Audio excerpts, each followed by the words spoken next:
الحمد لله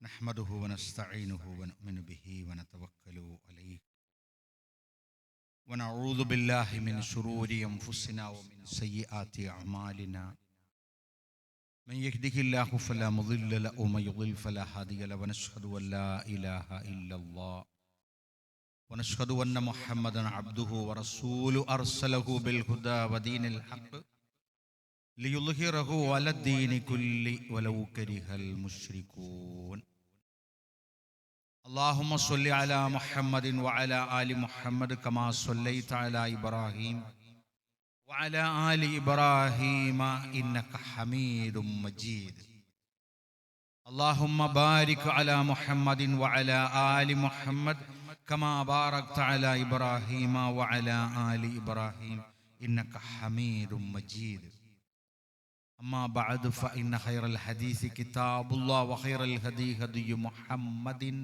صلى الله عليه وسلم وشر الأمور محدثاتها وكل محدثة بدعة وكل بدعة ضلالة أعوذ بالله من الشيطان الرجيم بسم الله الرحمن الرحيم يا أيها الذين آمنوا اتقوا الله حق تقاته ولا تموتن إلا وأنتم مسلمون ബഹുമാന്യ നമ്മളുടെ മഹല്ലത്തിൻ്റെ അധ്യക്ഷൻ, നമ്മുടെ ഈ പരിപാടിയുടെ അധ്യക്ഷൻ, നമ്മളുടെ ഈ പ്രോഗ്രാം ഉദ്ഘാടനം ചെയ്ത അബ്ദുൽ അസീസ് മാസ്റ്റർ, ബഹുമാന്യ ഖത്തീബ്, അതുപോലെ തന്നെ വേദിയിലും സദസ്സിലും ഇരിക്കുന്ന ഈ നാട്ടിലെ ദീനീ കാര്യങ്ങൾക്ക് നേതൃത്വം കൊടുക്കുന്ന, നമ്മുടെ സംഘടനാ പ്രസ്ഥാന പ്രവർത്തനങ്ങൾക്ക് നേതൃത്വം കൊടുക്കുന്ന സാരഥികളെ, ബഹുമാന്യരായ ഉപ്പമാരെ, ഉമ്മമാരെ, സഹോദരി സഹോദരന്മാരെ, പ്രിയം നിറഞ്ഞ രക്ഷിതാക്കളെ, പ്രിയപ്പെട്ട മക്കളെ, അസ്സലാമു അലൈക്കും വറഹ്മത്തുള്ളാഹി. പരമകാരുണികനും കരുണാവാരിധിയുമായ അള്ളാഹുവിൻ്റെ രക്ഷാ സമാധാനം നമുക്കെല്ലാവർക്കും ഉണ്ടാവട്ടെ, ആമീൻ എന്ന് ദുആ ചെയ്യുകയാണ്. വളരെ ശാന്തമായ ഒരു അന്തരീക്ഷത്തിൽ, എന്നാൽ പലയിടത്തും തെരഞ്ഞെടുപ്പിനോടനുബന്ധിച്ചുള്ള പ്രചരണങ്ങൾ ഇങ്ങനെ നടന്നുകൊണ്ടിരിക്കുമ്പോൾ ഒരു വഅള് 3 ദിവസം നടത്തുക എന്ന് പറഞ്ഞാൽ അത് ഒരു ഉപകാരപ്രദമായ കാര്യമാണ്. കാരണം ഇപ്പോൾ ഞങ്ങളുടെ നാട്ടിലൊക്കെ രാഷ്ട്രീയ പ്രവർത്തകന്മാരുണ്ട്. അവർ പലപ്പോഴും പറയും, ഞങ്ങള് ഇങ്ങനെ എല്ലാ പെരയിൽ കൂടിയും കയറി ഇറങ്ങിയിട്ട് നിങ്ങൾ വോട്ട് തരണട്ടോ, രാവിലെ സുബൈക്ക് വരണട്ടോ എന്നൊക്കെ പറയും. അത് ചിലർ കേൾക്കും, ചിലർ കേൾക്കൂല. പക്ഷെ ദീനിന്റെ ദഅവത്ത് എന്ന് പറഞ്ഞാൽ അത് ഏത് വീട്ടിൽ കയറി പറഞ്ഞാലും അത് അവർക്കും പറയുന്നവർക്കും ഉപകാരം കിട്ടുന്ന ഒരു കാര്യമാണ് എന്ന് നമ്മുടെ നാട്ടിലൊക്കെ പൊതുപ്രവർത്തകർ പറയാറുണ്ട്. അപ്പൊ നാടുകളിലൊക്കെ ഇപ്പോ രാഷ്ട്രീയപരമായി നമ്മളുടെ കൂടി ബാധ്യതയാണ്. ഇന്ത്യ എന്ന മഹത്തായ രാജ്യത്തിൻ്റെ മതേതരത്വം കാത്തുസൂക്ഷിക്കാൻ വേണ്ടിയും രാജ്യത്തിൻ്റെ മതേതരത്വം നിലനിൽക്കാൻ വേണ്ടി കൂടിയുള്ള നിർണായകമായ ഒരു തെരഞ്ഞെടുപ്പ് കൂടിയാണ് നടക്കുന്നത്. നമ്മൾ ഇതൊക്കെ ചെയ്യുമ്പോൾ എന്തിനും റബ്ബിൻ്റെ ഒരു തുണ നമുക്ക് ഉണ്ടാകണം. അത് നമുക്കുണ്ടാവുക ദീനിയായ നമ്മളുടെ ചുറ്റുവട്ടങ്ങൾ പാലിക്കുന്നതിനനുസരിച്ചാണ്. ഇപ്പൊ നോക്കൂ, നമ്മളുടെ ഇപ്പോ ഒരു 5 ദിവസം മുമ്പ്, ഒരു 6 ദിവസം, ഒരാഴ്ച മുമ്പ് ഒരു സൂര്യഗ്രഹണം ഉണ്ടായിരുന്നു. പക്ഷെ നമുക്ക് അത് അനുഭവപ്പെട്ടിട്ടില്ല. പൂർണ്ണ സൂര്യഗ്രഹണമാണ്. അപ്പൊ ഈ പൂർണ്ണ സൂര്യഗ്രഹണം നടക്കുമ്പോൾ എന്താണ് സംഭവിക്കുക, എന്താണ് പ്രതിഭാസങ്ങൾ ഉണ്ടാവുക എന്ന് നമ്മൾ കണ്ട് ഭയപ്പെട്ടതിനേക്കാൾ കൂടുതൽ ശാസ്ത്രലോകം ഭയപ്പെട്ടിരുന്നു. ചന്ദ്രനിലേക്ക് ഒരു റോക്കറ്റ് അയക്കുമ്പോൾ ഇരിക്കണ പോലെയല്ല ശാസ്ത്രലോകം ഈ പൂർണ്ണ സൂര്യഗ്രഹണത്തെ കണ്ടത്. കാരണം ഈ പ്രപഞ്ചത്തിൽ എന്ത് സംഭവിക്കാൻ പോകുന്നു എന്ന് വളരെ ആശങ്കയോടെയാണ് അവർ അതിനെ ദർശിച്ചത്. അതിനുശേഷം ലോകത്തിലെ, ഭൂമിയിലെ കാലാവസ്ഥയിൽ വലിയ മാറ്റം സംഭവിച്ചിരിക്കുന്നു എന്നാണ് നമ്മളിപ്പോൾ അറിഞ്ഞുകൊണ്ടിരിക്കുകയാണ്. നമ്മളുടെ നാട്ടുകാരൊക്കെ കൂടുതലുള്ള UAE ഭാഗങ്ങളിൽ മഴ പെയ്ത് നമ്മൾ കാണുകയും അറിയുകയും ചെയ്യുന്നതിൻ്റെ ഇരട്ടിയുടെ ഇരട്ടി ദുരിതങ്ങളും വിഷമങ്ങളും നേരിട്ടിരിക്കുന്നു എന്നാണ്. താമസിക്കുന്ന അധിക കെട്ടിടങ്ങളും അടിഭാഗം ഇടിവ് സംഭവിച്ചിട്ടുണ്ട്, ചെരിച്ചിൽ സംഭവിച്ചിട്ടുണ്ട്. ഏതിലൊക്കെ ഇനി താമസിക്കാൻ പറ്റുമെന്ന് അറിയില്ല. എന്നാൽ നമ്മളുടെ നാട്ടിൽ ഈ സമയമാകുമ്പോഴേക്ക് ഒരു 4-5 മഴകളൊക്കെ കിട്ടി ചൂടൊക്കെ അല്പം ശമിക്കപ്പെടുന്ന ഒരു സമയമാണിത്. പക്ഷേ ഇവിടെ നമുക്ക് എവിടെയെങ്കിലുമൊക്കെ 4 തുള്ളി കിട്ടുന്നു എന്നല്ലാതെ എന്താണ് സംഭവിക്കുന്നത് നമുക്കൊന്നും കേരള ഗവൺമെന്റിനോ കേന്ദ്ര ഗവൺമെന്റിനോ UN-നോ ഒന്നും ഇതിലൊന്നും ചെയ്യാൻ കഴിയില്ല. ഇതിലിടപെടുന്നത്, ഇതിൻ്റെ ഉത്തരവാദിത്വം റബ്ബിന്, ചന്ദ്രന്റെ ഉടമസ്ഥനായ, സൂര്യന്റെ ഉടമസ്ഥനായ, ഭൂമിയുടെ ഉടമസ്ഥനായ ആ അള്ളാനെ കുറിച്ച്, പരമോന്നതനെ കുറിച്ച് സംസാരിക്കാനാണ് ഈ തിരക്ക് പിടിച്ച 26-ാം തീയതിയുടെ മുമ്പ് ഉള്ള ഈ ദിവസങ്ങളിൽ നമ്മൾ പ്രഭാഷണ പരിപാടി വെച്ചിട്ടുള്ളത്. ഒരു മോശമുള്ള കാര്യമല്ല. നമ്മൾ ചിലപ്പോൾ വിചാരിച്ചു ഈ ബോട്ടിൻ്റെ ഇടയിൽ ഈ ചെറുക്കന്മാർ കൊടുത്തിട്ട് ഓരോരോ ബാഗ്, അല്ലെങ്കിൽ തന്നെ ഒഴിവില്ല. രാവിലെ വോട്ടിന് ഇറങ്ങുമ്പോൾ 7 മണിക്കാണ് മരിച്ചാൽ പോളിംഗ് ബൂത്തിലാ മറിയിച്ച അല്ല, നമ്മളെ ഖബർസ്ഥാനക്ക് കൊണ്ടുപോകണം. മൂപ്പര് മരിച്ചതല്ലേ, തുണി ഉപ്പായൊക്കെ മാറ്റിയല്ലേ, പോയിങ്ങാണ്ടൊരു ആ വിരലുകൊണ്ടൊരു ബോട്ട് ഇച്ചെന്നും ആരും പറയില്ല. പരലോകം നമുക്ക് അതിപ്രധാനമാണ്. ദുനിയാവ് നമ്മെ സംബന്ധിച്ചിടത്തോളം നമുക്ക് ജീവിതത്തിന് അള്ളാഹു അനുവദിച്ച എല്ലാ കാര്യങ്ങളിലും നമ്മൾ ഉണ്ടാകണം. അതുകൊണ്ടാണ് നമ്മൾ മതത്തിലുമുണ്ട്, രാഷ്ട്രീയത്തിലുമുണ്ട്, പൊതുകാര്യങ്ങളിലുമൊക്കെയുണ്ട്.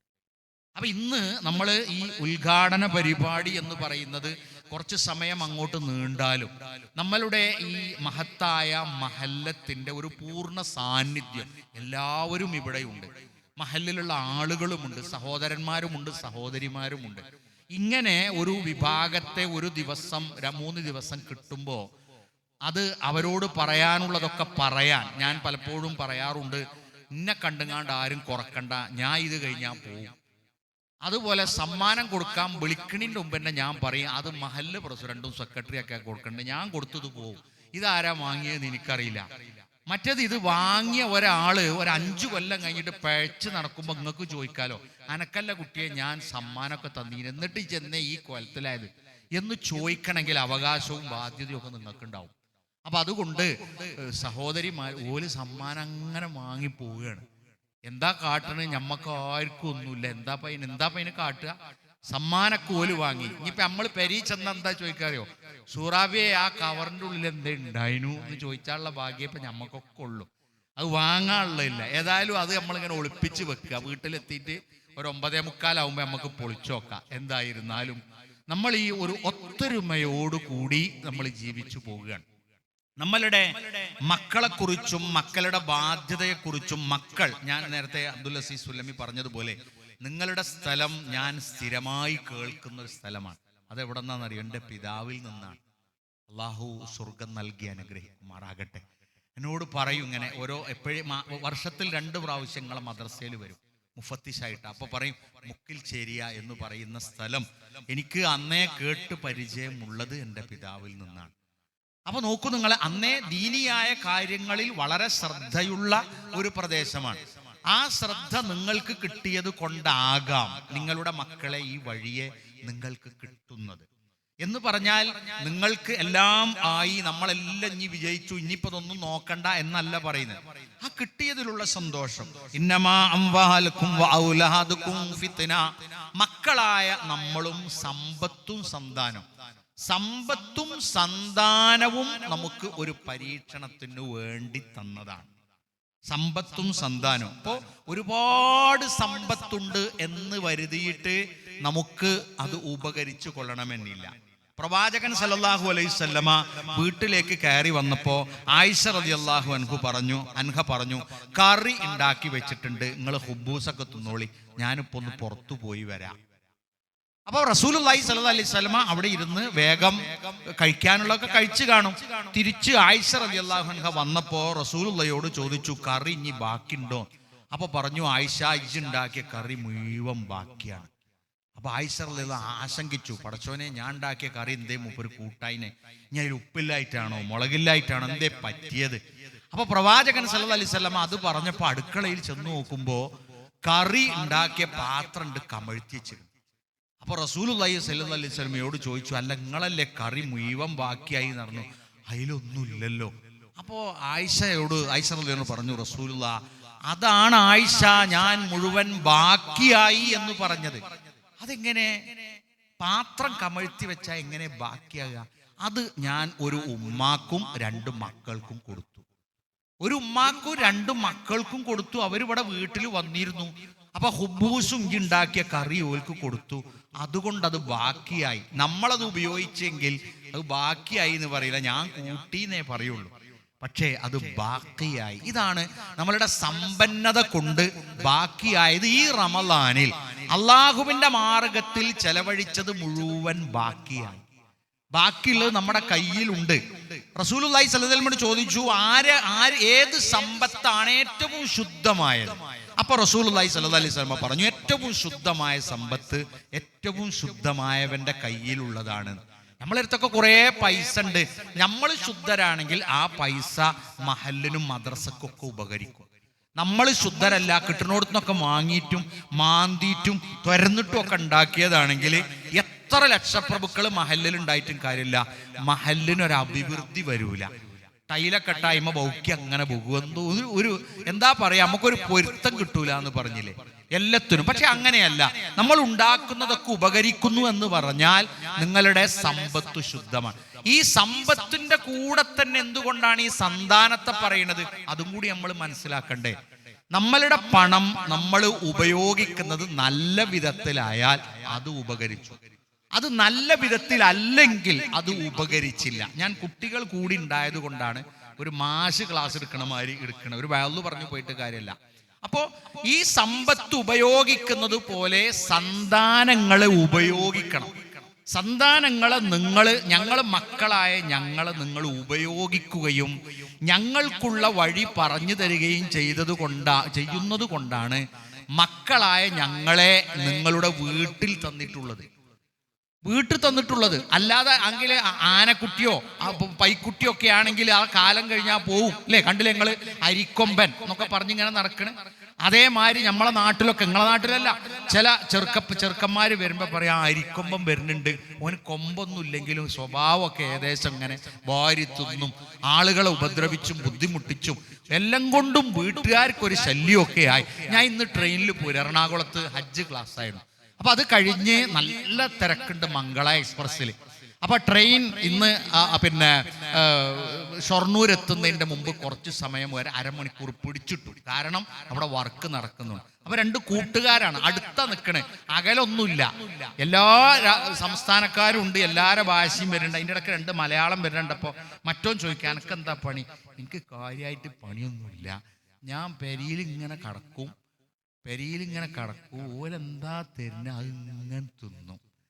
അപ്പൊ മോനെ എനിക്ക് ചെലവിന് പീടി പോകാൻ പറയും. പീടി പോയി വരുമ്പോ കുറച്ച് ബാക്കി ഉണ്ടാവുമല്ലോ, അതുകൊണ്ട് ഞാൻ അങ്ങനെ ചെലവ് കഴിഞ്ഞോളൂ. ഓൽക്കൊരതക്കടില്ല, എനിക്കൊരതക്കടില്ല, അങ്ങനെ അഡ്ജസ്റ്റ് ചെയ്ത് പോണേ. ഞാൻ ഇതൊക്കെ കേട്ടിട്ട് ഞാൻ മെല്ലെ വേക്കെന്ന് വെച്ചു, ഇതിപ്പോ എത്ര കാലം ഉണ്ടാവും. അപ്പൊ ഓനൊരു നോട്ടം നോക്കിക്കണം, ഞാൻ ഓനൊരു നോട്ടം നോക്കിക്കണം. ഞാൻ വിചാരിച്ചു ഇന്നിവിടെ ഒരു ക്ലാസ് ആണല്ലോ, യുവാക്കളൊക്കെ ഉള്ളതാണല്ലോ, ഇങ്ങനെ ചെലവ് കഴിഞ്ഞു പോകുന്ന ആർക്കൊരതക്കടൊന്നുമില്ലെങ്കിലും ഒരതല്ലാതെ പോകുക എന്ന് പറഞ്ഞില്ലേ, അങ്ങനെ പോണ കുറേ ആൾക്കാരുണ്ട് നാടുകളിൽ. അങ്ങനെ നടക്കുമ്പോ നമ്മൾ വഴി തെറ്റാൻ എളുപ്പമാണ്. കാരണം നമുക്കൊരു പണിയില്ല എങ്കിൽ നമുക്ക് പണി തരാൻ ആളുകളുണ്ട്. യാ അയ്യുഹല്ലദീന ആമനൂ, ഏ സത്യവിശ്വാസികളെ, ഇന്ന മിൻ അസ്വാജിക്കും വഔലാദിക്കും അദുവ്വൻ ലക്കും, നിങ്ങളുടെ ഇണകളിലും നിങ്ങളുടെ മക്കളിലും നിങ്ങൾക്ക് ശത്രുക്കളുണ്ട്. എങ്ങനെയാണ്? എല്ലാവരും മിത്രങ്ങളാണ്. നമ്മളൊക്കെ വീടുകളിൽ, കുടുംബങ്ങളിൽ, നമ്മുടെ മുക്കിൽ ചേരിയ പ്രദേശത്ത് എല്ലാവരും ജനിച്ചുണ്ടായത് മുതൽ നമ്മളൊക്കെ മിത്രങ്ങളാണ്. മോനെ, തേനെ, നമ്മളെ നാട്ടിലോ കണ്ടില്ല നിങ്ങൾ, വാപ്പുട്ടിണ്ട് ഉമ്മുട്ടിണ്ട്. അതെന്തുകൊണ്ടാ? വാപ്പാന്റെ കുട്ടിയാണ് വാപ്പുട്ടി, ഉമ്മാന്റെ കുട്ടിയാണ് ഉമ്മുട്ടി. അങ്ങനെ എല്ലാവരും താലോലിച്ചും സ്നേഹിച്ചും ഒക്കെ തന്നെയാണ് വളർത്തുന്നത്. കല്യാണം കഴിഞ്ഞാൽ വളരെ ഒത്തൊരുമയോടുകൂടിയാണ് സൽക്കാരത്തിന് പോയതും അത് കഴിഞ്ഞിട്ട് ഡ്രസ്സ് എടുക്കാൻ പോയതും എല്ലാം എല്ലാം ഒത്തൊരുമയോടുകൂടിയാണ്. പക്ഷെ എന്തുകൊണ്ടാണ് ഖുർആൻ നിങ്ങൾക്കിടയിൽ, നിങ്ങളുടെ സന്താനങ്ങൾക്കിടയിലും നിങ്ങളുടെ ഇണകൾക്കിടയിലും നിങ്ങൾക്ക് ശത്രുക്കളുണ്ട്, ഫഹദറൂഹും, നിങ്ങളത് ജാഗ്രത പുലർത്തുക എന്നാ. ഓലെ തൊലാക്ക് ചെല്ലുക എന്നോ മക്കളെ നിങ്ങൾ ഒഴിവാക്കി വിട്ടിട്ട് ഓൻ വേറെ വാടകപ്പരി പോയി പാർത്തോട്ടെ എന്നല്ല പറ, ജാഗ്രത പുലർത്താനാ പറഞ്ഞത്. അപ്പോൾ ഇതിൽ നിന്ന് നമുക്ക് എന്താണ് മനസ്സിലാകുന്നത്? നമ്മൾ വളരെ ശ്രദ്ധയോടെ കാര്യഗൗരവത്തോടു കൂടെ നമ്മൾ നമ്മളുടെ ഉത്തരവാദിത്തങ്ങൾ നിർവഹിച്ചാൽ നമ്മൾക്ക് ഇവരൊക്കെ മിത്രങ്ങളാണ്. ഇവരൊക്കെ നമ്മളുടെ മക്കളാരും നമ്മളുടെ ശത്രുക്കളാവുകയില്ല. ആ മക്കൾ നമ്മുടെ ശത്രുക്കളാവുക എന്ന് പറഞ്ഞാൽ അതിൽ വേറൊരു അർത്ഥം കൂടി വരുന്നുണ്ട്. നമ്മൾ ദീനിയാണെങ്കിൽ അവർ ദീനിന് കൂടി എതിരായിരിക്കും. ബാപ്പ പള്ളിയിലൊക്കെ പോണ ഒരാളാണെങ്കിൽ ഓൻ ആ വകുപ്പിക്ക് ചിലപ്പോൾ പോവില്ല, വാപ്പാനോടുള്ള വിരോധം കൊണ്ട്. ഉമ്മ തലി തട്ടിടുന്ന നല്ല തക്കുവുള്ളൊരു ഉമ്മയാണെങ്കിൽ ഇമ്മാനോടുള്ള ദേഷ്യത്തിനൊരു ജീൻസൊക്കെ വാങ്ങി എന്നിട്ടൊരു സ്കൂട്ടിയും അങ്ങനെ നാട്ടുകാർ കാണേ, ആര് പറഞ്ഞാലും കേൾക്കൂല, ഞാൻ ഇക്കോലത്തിലേ നടക്കുള്ളൂ എന്ന് പറഞ്ഞുകൊണ്ട് ദീനിയായ ഉമ്മക്ക് എതിരെ നിന്നുകൊണ്ട് വീട്ടുകാരെ കൊണ്ടൊക്കെ പറയിപ്പിക്കും, നാട്ടുകാരെ കൊണ്ടൊക്കെ പറയിപ്പിക്കും. അപ്പോ നമ്മൾ ഒരിക്കലും എന്താകരുത്, അടിസ്ഥാനപരമായി ദീനിന് എതിരാകാൻ പാടില്ല. ദീനിന് അടിസ്ഥാനപരമായി നമ്മൾ ബാധ്യതപ്പെട്ട, വാപ്പ ദീനുണ്ടോ ഉമ്മ ദീനുണ്ടോ നോക്കിയിട്ടല്ല നമ്മൾ ദീനിയാകുന്നത്. നമ്മൾ ദീനിയാകുന്നത് നമ്മുടെ ഉത്തരവാദിത്തമാണ്. നമ്മൾക്കും ഒരു 35 വയസ്സ്, 30 വയസ്സ്, 28 വയസ്സ്, 27 വയസ്സ്, 26 വയസ്സാവുമ്പോഴേക്ക് നമുക്ക് ഒരു കുഞ്ഞ് ജനിക്കുന്നുണ്ട്. ആ കുഞ്ഞിന്റെ വാപ്പ കൂടിയാണ് നമ്മൾ, ആ കുഞ്ഞിന്റെ ഉമ്മ കൂടിയാണ് നമ്മൾ. നമ്മളെ വാപ്പാക്കും ഉമ്മാക്കും എന്താണോ കിട്ടുന്നത്, എന്താണോ കിട്ടേണ്ടത്, അത് തന്നെയാണ് നമുക്കും കിട്ടേണ്ടത്. അത് കിട്ടേണ്ടത് എന്തൊക്കെയാണോ അതിനനുസരിച്ചായിരിക്കും. അപ്പോ ഖുർആൻ സൂറത്തു തഗാബൻ 14-ാമത്തെ ആയത്ത് പറയാണ്, നിങ്ങളുടെ ഇണകൾക്കിടയിലും നിങ്ങളുടെ മക്കളിൽ നിന്നും നിങ്ങൾക്ക് ശത്രുക്കളുണ്ട്, നിങ്ങൾ ജാഗ്രത പുലർത്തുക. അടിസ്ഥാനപരമായി അവർ ശത്രുക്കളല്ല. അപ്പൊ ശത്രുക്കളാകുന്നത് എങ്ങനെയാണ്?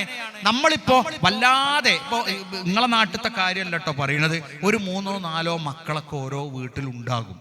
അങ്ങനെ ആ മക്കളൊക്കെ ഉണ്ടാകുന്ന എണ്ണം കൊണ്ട് അവിടെ പഴച്ചു പോകാറില്ല. പലപ്പോഴും വീട്ടിൽ നിന്ന് പഴച്ചു പോകുന്നത് ഒരു കുട്ടിയാവുമ്പോഴാണ്. 3 ആൺകുട്ടികളും ഒരു പെൺകുട്ടി, അങ്ങനെയുള്ള വീടുണ്ട് അല്ലേ? 3 ആൺകുട്ടികളും ഒരു പെൺകുട്ടിയുള്ള വീടുണ്ട്. 3 പെൺകുട്ടികളും ഒരു ആൺകുട്ടിയുള്ള വീടുണ്ട്. ഇനി നിങ്ങൾ വിലയിരുത്തി, പലപ്പോഴും ഈ 3 ആൺകുട്ടികളുള്ള ഒരു വീട്ടിലെ ഒരു പെൺകുട്ടി, ഓള് ചിലപ്പോൾ ഒരു ഉടന്തിരിഞ്ഞ സ്വഭാവത്തിലേക്ക് എത്താറുണ്ട്. 3 പെൺകുട്ടികളുള്ള വീട്ടിലെ ഒരാൺകുട്ടിയോ എല്ലാവർക്കും കൂടിയുള്ള ഉമ്മ പറയും നിങ്ങളെ നോക്കാനുള്ള ആങ്ങളെയാണോ, 2ാമത്തെ പെങ്ങള് പറയും ഇഞ്ഞ നോക്കാനുള്ള ആങ്ങളെയാണ്, 3ാമത്തെ പെങ്ങള് പറയും ആകെ ഇച്ചിജാള്, അവസാനം ഓനെല്ലാരും കൂടി നോക്കേണ്ട ഗതി എടുക്കുക, പിന്നെത്തി പോകടല്ലേ. അപ്പൊ എന്താ അതിന്റെ കാരണം? നമ്മളുടെ സ്നേഹവും, നമ്മൾ സ്നേഹം എന്ന് പറഞ്ഞാൽ കുറേ തിന്നാൻ കൊടുക്കുക, കുറേ കടന്നുറങ്ങാൻ അവസരം കൊടുക്കുക, പണിയെടുക്കാൻ ഒന്നും ഓനെ കൂട്ടാതെക്കുക, ഓനിങ്ങനെ വെള്ളം നമ്മൾ ഈ കന്നുകാക്ക് ഇങ്ങനെ കൊടുക്കുമല്ലോ കാടിയള്ളന്മാരി, അതേപോലെ ഇങ്ങനെ കൊടുത്ത് വളർത്തിയാൽ അത് സ്നേഹമായി. പള്ളിക്കൊക്കെ ഓനെ വിളിച്ചണ്ട, ഓൻ സുബൈ നിസ്കരിച്ച ഓൻ്റെ ഉറക്ക് പോവും, ജുമാക്കോ ആ നേരത്തെ പോന്നാൽ മതി, പള്ളിക്ക ചൂടാണ്. വൈകുന്നേരം തറാവീഹിനും നിസ്കാരത്തിനൊന്നും ഓൻ പോരണ്ട, പോന്നു കഴിഞ്ഞാൽ അവിടെ കുറേ നേരം ആ ഉസ്താദ് നിസ്കരിച്ചും വെറുതെ ഓൻ്റെ മുട്ടുംകാലിന് സുഖമില്ലാതെയാവും. അങ്ങനെ സ്നേഹിച്ചും ലാളിച്ചും അവസാനം നമ്മൾ പറഞ്ഞ മാതിരി അരിക്കൊമ്പനോ അരിക്കൊമ്പത്തിയൊക്കെ ആയിട്ട് മാറുകയാണ്. അപ്പൊ ദീനിയായ കാര്യത്തിൽ ഒരു ഇളവും നിങ്ങൾ ഞങ്ങൾക്ക് തരരുത്. അത് തന്നു കഴിഞ്ഞാൽ അതിൻ്റെ അർത്ഥം എന്താ അറിയോ? ഞങ്ങളോട് നിങ്ങൾക്ക് സ്നേഹമുണ്ട് എന്നല്ല അതിനർത്ഥം, നിങ്ങൾക്ക് ഞങ്ങളോട് സ്നേഹമില്ല എന്നാണ് അതിൻ്റെ അർത്ഥം. പരിശുദ്ധ ഖുർആൻ പറയുന്നത് ആണ് പെണ്ണ് എന്നുള്ളതിൽ നമ്മൾ ആശങ്കിക്കണ്ട. പലപ്പോഴുമൊക്കെ ആളുകളൊക്കെ കാണുമ്പോൾ ചോദിക്കാറുണ്ട്, മൗലവി എന്താ സുഖം തന്നെയല്ലേ, മക്കൾ എത്ര ആളാ? 4 ആളാ. 4 ആളും ആൺകുട്ടികളാ? അല്ല. 3 ആൺകുട്ടികളും ഒരു പെൺകുട്ടിയാ? അല്ല. 2 ആൺകുട്ടികളും 2 പെൺകുട്ടികളുവാ? അല്ല. പിന്നെ എന്താ മൗലവി കഥ വെച്ചു? ഞാൻ പറഞ്ഞു 4 പെൺകുട്ടികളാ. അള്ള കാക്കട്ടെയായിരുന്നു. എന്താ ഇപ്പൊ എനിക്കായിട്ടൊരു അള്ള കാക്കേണ്ട ഒരു അവസ്ഥ എനിക്ക് മനസ്സിലാണില്ല. അപ്പോൾ നമ്മുടെ നാട്ടിലൊക്കെ എന്താന്ന് വെച്ചാൽ 4 പെൺമക്കളായി കഴിഞ്ഞാൽ ഓൻ്റെ ഊര ഒടിഞ്ഞു എന്നാ, ഓൻ്റെ കഥ കഴിഞ്ഞു എന്നാ. നിങ്ങൾ ചിന്തിച്ചു നോക്കി, 4 പെൺകുട്ടികളുള്ള വാപ്പ ഒരിക്കപ്പോലും പോലീസ് സ്റ്റേഷനിൽ പോകേണ്ടതുണ്ടാവില്ല. ഉണ്ടോ? ഏതെങ്കിലും ഒരു PTA മീറ്റിങ്ങിന് പോകുമ്പോൾ ഒരു പെൺകുട്ടിന്റെ അമ്മക്ക് PTA മീറ്റിങ്ങിന് പോകാൻ പേടിയുണ്ടോ? ഏതെങ്കിലും ഒരു പെൺകുട്ടിന്റെ വാപ്പാക്ക് PTA മീറ്റിങ്ങിന് പോകാൻ പേടിയുണ്ടോ? ആൺകുട്ടികളെ വാപ്പാരൊക്കെ PTA മീറ്റിങ്ങിന് പോയാൽ ഗേറ്റിന്റെ പുറത്ത് ഇങ്ങനെ നടക്കും. എന്നിട്ട് ഇങ്ങനെ മാഷന്മാര്, എടാ എൻ്റെ പേര് പറഞ്ഞാൽ ഇവിടെ എന്താ സ്ഥിതി, അവിടുത്തെ സാഹചര്യങ്ങളൊക്കെ നോക്കും. എന്നിട്ട് PTA മീറ്റിങ്ങിന് പോയി ഒപ്പിടൂല, മെല്ലടെ വേക്ക് കുത്തിർക്കും. മാഷ നമ്മളെ മകൻ്റെ പേര് പറയുന്നുണ്ടോ, വലിയ കുഴപ്പമില്ലെങ്കിൽ മെല്ലെ ടീച്ചറെ കണ്ടിട്ട് പറയും, ഞാൻ ഒരു ഒപ്പിടാൻ പോകുന്ന ആരെ വാപ്യങ്ങൾ, അതൊക്കെ പിന്നെ പറയാം. ഇപ്പോൾ ഒരു ഒപ്പിട്ട് മെല്ലെ അവിടുന്ന് മുങ്ങും. പക്ഷേ നിങ്ങൾ ചിന്തിച്ചു നോക്കൂ, നിങ്ങൾ അഭിമാനികളാണ്. നിങ്ങളുടെ മക്കളുടെ ഒരു കാര്യത്തിനു വേണ്ടി നിങ്ങൾക്ക് എവിടെയും ധൈര്യസമേതം പോകാം. നിങ്ങളുടെ ഏതെങ്കിലും ഒരു പെൺകുട്ടിയുടെ കാര്യത്തിന് നിങ്ങൾക്ക് ധൈര്യസമേതം സ്കൂളിലോ കോളേജിലോ മദ്രസയിലോ പോകാം. കാരണം അവർ നമ്മളെ പറയിപ്പിക്കുന്നവരല്ല. അതിലാണ് നിങ്ങൾ അഭിമാനികളാകുന്നത്.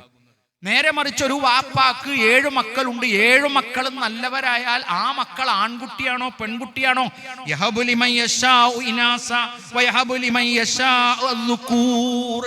അള്ളാഹു ഉദ്ദേശിക്കുന്നവർക്ക് ആൺകുട്ടിനെ കൊടുക്കും, അള്ളാഹു ഉദ്ദേശിക്കുന്നവർക്ക് പെൺകുട്ടികളെ കൊടുക്കും.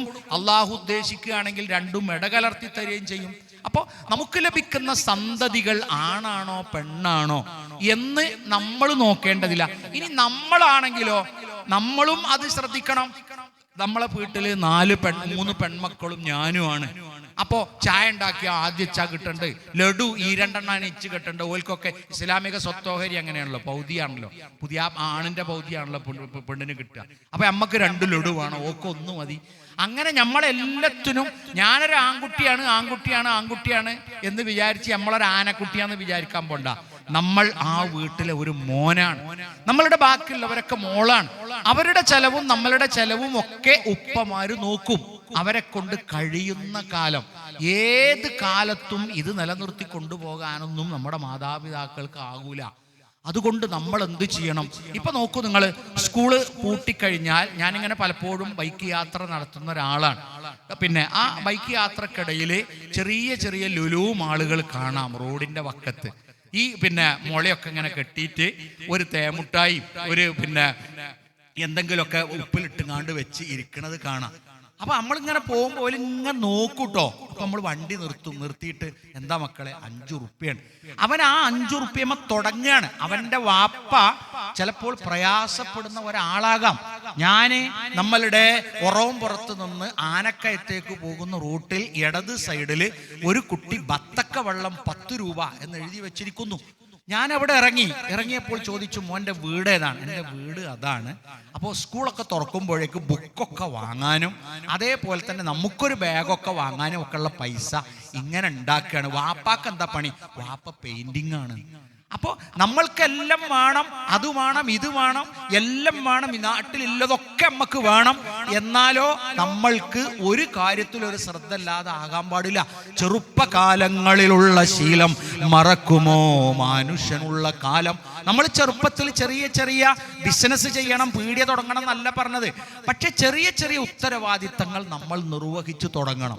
അല്ല ഞാൻ ഒരു തിരുപാടുണ്ടാവില്ല.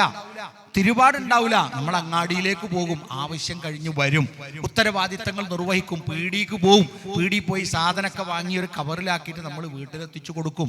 നമ്മൾ 9ാം ക്ലാസ്സിലെത്തി 10ാം ക്ലാസ്സിലെത്തി നമ്മുടെ ഉത്തരവാദിത്തം കൂടുകയാണ് ചെയ്യുക. 10ാം ക്ലാസ്സിലെത്തിയാൽ ഉത്തരവാദിത്തം കൂടുകയാണ്. നമുക്ക് പഠിക്കും വേണം, വീട്ടിലെ കാര്യങ്ങൾ ശ്രദ്ധിക്കും വേണം. നമ്മൾ വലുതായി വരികയാണ്. അല്ലാതെ 6ാം ക്ലാസ് വരെ 7ാം ക്ലാസ് വരെ വീട്ടിലെല്ലാവർക്കും ഉമ്മാക്കും പാപ്പാക്കും ഒക്കെ ചെയ്തു കൊടുത്ത് പിന്നെ 8ാം ക്ലാസ് ആയി പിന്നെ പുരയിലുണ്ടാവില്ല. പിന്നെ വാപ്പാൻ്റെ വണ്ടി എടുത്തയിലും പോകും. പിന്നെ പെരീക്ക് തീരെ വരാതെയാവും. പിന്നെ ടർഫ് പോയി തരണം. അവസാനം വാപ്പാക്കും ഉമ്മാക്കും നമ്മളെ ഒരു ആവശ്യത്തിന് കിട്ടണമെങ്കിൽ വാട്സപ്പിൽ ഫോട്ടോ ഇടണം. എൻ്റെ മകൻ എവിടെയെങ്കിലും ഉണ്ടെങ്കിൽ നിങ്ങളൊന്ന് എത്തിച്ചു തരണം, ഓൻ അത്യാവശ്യമായിട്ട് പുരയിൽ ആവശ്യമുണ്ട്. അങ്ങനെയല്ല നമ്മൾ കനമേറും തോറും കുലത്താഴ്ന്നിടണം. നമ്മുടെ പ്രായം കൂടുന്നതിനനുസരിച്ച്, ക്ലാസ് ഇങ്ങനെ കൂടുന്നതിനനുസരിച്ച് നമ്മൾ വീട്ടിലേക്ക് അറ്റാച്ച്മെന്റ് ഉണ്ടാകണം. പ്രവാചകൻ സല്ലല്ലാഹു അലൈഹി വസല്ലമയോട് ചോദിക്കപ്പെട്ടു, പ്രവാചകരെ എപ്പോഴാണ് ഖിയാമ ഉണ്ടാകുക? പ്രവാചകൻ സല്ലല്ലാഹു അലൈഹി വസല്ലം പറഞ്ഞറിയോ? മക്കള് ബാപ്പാനോട് അകലുക, വാപ്പാനോടും ഉമ്മാനോടും ഒക്കെ അകന്നു പോവുക. നമുക്കൊക്കെ കൂട്ടുകാർ വേണം. എനിക്ക് കൂട്ടുകാരുണ്ട്, പക്ഷേ നമ്മളുടെ ഏറ്റവും വലിയ ഫ്രണ്ട് അറിയാം നിങ്ങള്? നമ്മളുടെ ഏറ്റവും നല്ല സുഹൃത്ത് നമ്മളെ ഫ്രണ്ട് ആരറിയോ? നമ്മളെ ബാപ്പയും നമ്മളെ ഉമ്മയും ആകണം. അത് കഴിഞ്ഞിട്ടേ നമ്മൾ ബാക്കിയുള്ള ഫ്രണ്ട്സൊക്കെ ഉള്ളൂ. നമുക്ക് പറയാൻ, നമുക്ക് സംസാരിക്കാൻ, അവരോട് നമ്മളുടെ ആവശ്യങ്ങൾ പറയാൻ, അവർക്ക് നമ്മളോട് പറയാൻ. അല്ലാതെ ഒക്കെ പുറത്തു പോയി നമുക്കെല്ലാ കൂട്ടുകെട്ടിലും ഇടപെട്ടിട്ട് വീട്ടുകാരോടൊന്നും മിണ്ടാത്തൊരു മകനായാൽ നമ്മളെ വാപ്പാന്റെ ഹാർട്ട് രോഗം എങ്ങനെ നമുക്കറിയാം? നമ്മളെ വാപ്പാക്ക് വെയ്യാത്തത് എങ്ങനെയാണ് നമുക്കറിയാം? നമ്മളെ അമ്മാക്ക് വെയ്യാത്തത് എങ്ങനെയാണ് നമ്മളറിയാം? പെൺകുട്ടികളും ആയാലും നിങ്ങളും ശ്രദ്ധിക്കുക. നമ്മളിപ്പോൾ കഴിഞ്ഞ ദിവസം വാല്യുവേഷൻ ക്യാമ്പിലിരിക്കുക. അപ്പോൾ പേപ്പർ നോക്കി 12 മണിക്ക് കഴിഞ്ഞു. അപ്പോൾ നമ്മളുടെ ഈ നാടിന് അടുത്തുള്ള, വലിയ ദൂരമൊന്നുമില്ല, വള്ളിക്കാപ്പറ്റാറിഞ്ഞാൽ വലിയ ദൂരമുള്ള സ്ഥലമൊന്നുമല്ലല്ലോ, അവിടുത്തെ മാഷ് പറയാണ് ഒരിക്കലും പെരക്ക് 2ാം തട്ട് കയറ്റരുത് എന്ന്. ഗ്രൗണ്ട് ഫ്ലോർ മാത്രമേ ആകാവൂ. ഞാൻ അങ്ങനെയാണ് കയറ്റിയത്. അപ്പൊ ഞാൻ ചോദിച്ചു, മാഷേ 2ാം തട്ട് ചൂടൊക്കെ ഉണ്ടാവുമ്പോ മേലെന്ന്. അപ്പോ എന്നോട് പറയണേ, ചൂടി നമുക്ക് സഹിക്കാം, പക്ഷേ മക്കള് വജ്ജ് വേച്ച് പോയാല് ഞമ്മക്ക് പിന്നെ തണുപ്പുണ്ടായിട്ട് എന്താ കാര്യം? അപ്പൊ ഞാൻ ചോദിച്ചു, എന്താണ് അതിന്റെ ഘട്ടം? അതായത് മുമ്പ് കാലത്തൊക്കെ മാളിയ എന്ന് പറഞ്ഞാൽ അതൊക്കെ ഒരു പവിത്രമായ എന്തോ, പുതിയാപ്പള വരുമ്പോ പുതിയെണ്ണ് വരുമ്പോ ഒക്കെ കയറാനും. ഇപ്പൊ അങ്ങനെയല്ല. സ്കൂള് വിട്ട് വന്നാൽ നേരെ മക്കള് പറയും കൂടി ഇല്ല, നേരെ മേലക്കൾ കയറും. എന്നിട്ട് അവിടെ അങ്ങനെ കുത്തിറക്കും, ബറലി പിടിച്ച് കുത്തിറക്കും. അങ്ങനെ ഞെക്കിപ്പീഞ്ഞ് അവസാനം ഒരു 9:30 9:45 ആവുമ്പോൾ ഞെക്കിപ്പീഞ്ഞ് ഇറങ്ങിയത് ചോറായോ? അത് ചോദിച്ചുമ്പോൾ തന്നെ ഒന്നും അവർക്ക് കൊടുക്കാൻ തോന്നൂല. ഒരു മര്യാദക്ക് നിങ്ങളെ മക്കളെ കാര്യമല്ല കേട്ടോ പറഞ്ഞത്, നാടുകളിലുള്ള. എന്നിട്ട് അപ്പൊ അമ്മ പറയും, അവിടുന്ന് എന്താ തെറ്റുന്നു അറിഞ്ഞുകാണ്ട് അല്ലേ? ആൺകുട്ടികളാവുമ്പോഴും അങ്ങനെ തന്നെ. അപ്പൊ ആ അധ്യാപകൻ പറയാം, മേലെ പെരഞ്ഞി ഉണ്ടാക്കരുത്. അതുണ്ടായി കഴിഞ്ഞാൽ നമ്മളുടെ അണ്ടറിൽ നിന്ന് മക്കൾ പോവുകയാണ്. അപ്പൊ ആ മാഷ് എത്രത്തോളം വിഷമിക്കുന്നുണ്ട്, ഒരു രക്ഷിതാവല്ലേ ആള് അല്ലേ? അപ്പൊ നമ്മളെ വീട്ടില് മാളിയ വേണ്ടെന്നല്ല പറയുന്നത്, നമ്മൾക്കൊക്കെ താഴെ നമ്മളെപ്പോഴും ഉണ്ടാകണം. മാളിയമ്മക്കാണ് പോയി വൈഫൈ ഓണാക്കി അവിടെ ഇരുന്ന് കഴിഞ്ഞാൽ നമ്മളെ വീട്ടിൽ താഴെ വാപ്പ ബോധം കെട്ടത് പോലും നമ്മളറിയില്ല. അപ്പൊ നമ്മൾ സ്കൂളിട്ട് വരിക, നമ്മളെ ഡ്രസ്സൊക്കെ മേലെ വെക്കുക, നമ്മൾ താഴത്തേക്ക് ഇറങ്ങിയില്ല. എന്നിട്ട് ലിവിങ് റൂം എന്ന് പറയണേ, ലിവിങ് ഒന്നും ചിലപ്പോൾ ഉണ്ടാവില്ല. എൻ്റെ വീട്ടിലൊക്കെ ലിവിങ് റൂമിൽ ഒരു സിറ്റ് ഇന്നാണ്, അത് മതി. അപ്പൊ നമ്മളങ്ങനെ ഇരുന്ന് അവിടെയാണ് നമ്മളെല്ലാവരും ഉണ്ടാകുക. നമ്മൾ ആൺകുട്ടികളാവുമ്പോഴും അവിടെ ഇറങ്ങിയ അമ്മ എന്തെങ്കിലും അത്യാവശ്യങ്ങളുണ്ടോ? ഇല്ല, ഞാൻ എന്നാല് ഒന്ന് കളിക്കാൻ പോട്ടെ. കളിച്ച് എപ്പോഴാ ഈ വരിക? ഞാനൊരു 6:30 ആവുമ്പോ എത്തുമ്മ അല്ലേ? അങ്ങനെയൊക്കെ ആവുമ്പോഴല്ലേ നമ്മൾ ഒരു മകനാവുക അല്ലേ, ഒരു മോളാകുക. അമ്മ ഞാൻ അയൽപ്പക്കത്തൊന്ന് പോയി വരട്ടെ, കൂട്ടുകാരികളെയൊക്കെ കണ്ട് വന്നു. 6:30 ആവുമ്പോഴേക്ക് വന്ന് കുളിച്ച് മഗ്‌രിബ് നിസ്കരിച്ച്. ഇപ്പത്തെ കാലത്ത് രക്ഷിതാക്കൾ എന്താ അറിയോ, മീറ്റിങ്ങിന് എന്നാ ചോദിക്കുക, അല്ല മാഷേ ഇപ്പൊ വായിച്ചും പഠിച്ചൊന്നും വേണ്ട, നമ്മളെ മക്കൾ വായിച്ചാലും പഠിച്ചാലൊന്നുമില്ല. അപ്പോ വായിച്ചാഞ്ഞാലും പഠിച്ചാലും തോൽക്കും. വായിക്കാഞ്ഞാലും പഠിച്ചാഞ്ഞാലും പരീക്ഷക്ക് എന്താവും? തോൽക്കും. അതിനെന്റെ മകൻ തോൽക്കില്ല. അതെന്താ നിങ്ങളെ മകൻ തോക്കാത്ത? അവന്റെ നമ്പർ ഒന്ന് പറഞ്ഞു നോക്കുമ്പോ എന്താ അറിയോ, 6 പേപ്പറുള്ള 5 പോയിക്കണ്. 5 തോറ്റിട്ടില്ല, 5 പേപ്പർ പോയിക്കണ്. ഒരു പേപ്പറേ ഓന് കിട്ടിയിട്ടുള്ളൂ. അതെന്താ ബാക്കി 5 പേപ്പർ ഓന് കിട്ടാത്തതെന്നാ. അപ്പൊ ഞങ്ങൾ പറഞ്ഞു, 5 പേപ്പർ പോയത് എന്ന് പറഞ്ഞാൽ ഓന് കിട്ടിയത് സെക്കൻഡ് ലാംഗ്വേജ് മാത്രമാണ്. ബാക്കി 5 ഓന് പൊയ്ക്കണ് എന്ന് പറഞ്ഞാൽ ഓൻ തോറ്റിക്കണ്. എന്നാ ഓൻ പറഞ്ഞത് പൊയ്ക്കണ് എന്നാണല്ലോ. അപ്പൊ നമ്മളുടെ രക്ഷിതാക്കളായ നമ്മളീ ഒരു ധാരണ അറിയോ, ഇപ്പൊ വായിച്ചും പഠിച്ചൊന്നും വേണ്ട, ഓലിങ്ങനെ ഞെക്കിപ്പിഞ്ഞ് നടന്നാൽ ഓലിങ്ങനെ ഉയർന്നു വലുതാവുന്ന അല്ല. മിക്ക കുട്ടികളും 12ാം ക്ലാസ് പ്രിലിമിനറി കഴിഞ്ഞോടുകൂടി പഠനത്തിൽ നിന്ന് പ്രത്യേകിച്ച് ആൺകുട്ടികൾ പിൻവാങ്ങി പോവുകയാണ്. അപ്പൊ അതെന്തുകൊണ്ടാ? നമ്മള് വീട്ടിൽ ഒരു വായനയുടെ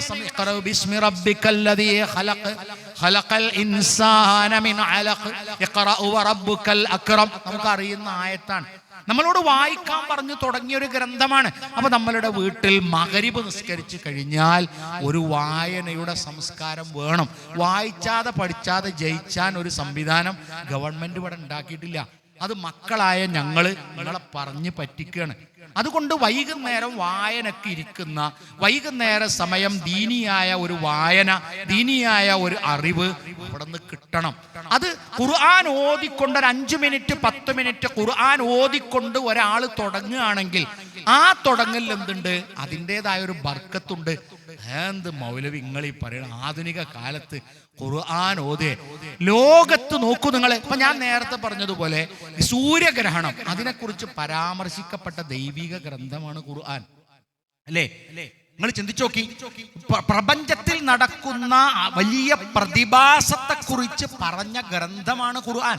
നമ്മൾ റേഷൻ പീടി പോയിട്ട് ബെരലക്കട എന്നറിയില്ലേ, ബെരലാണ് വെച്ച് കഴിഞ്ഞാൽ നിങ്ങളുടെ വിരൽ പരിശോധിച്ചു കൊണ്ടിരിക്കുകയാണ് എന്ന് പറഞ്ഞു കഴിഞ്ഞാൽ പറയും നിങ്ങൾ ഈ കുടുംബത്തിലെ അംഗമാണ്, 5 കിലോ അരി ഉണ്ട് എന്ന് പറയും. ആ എന്തുകൊണ്ടാ ഈ ബെരല് ആര് തന്നതാ?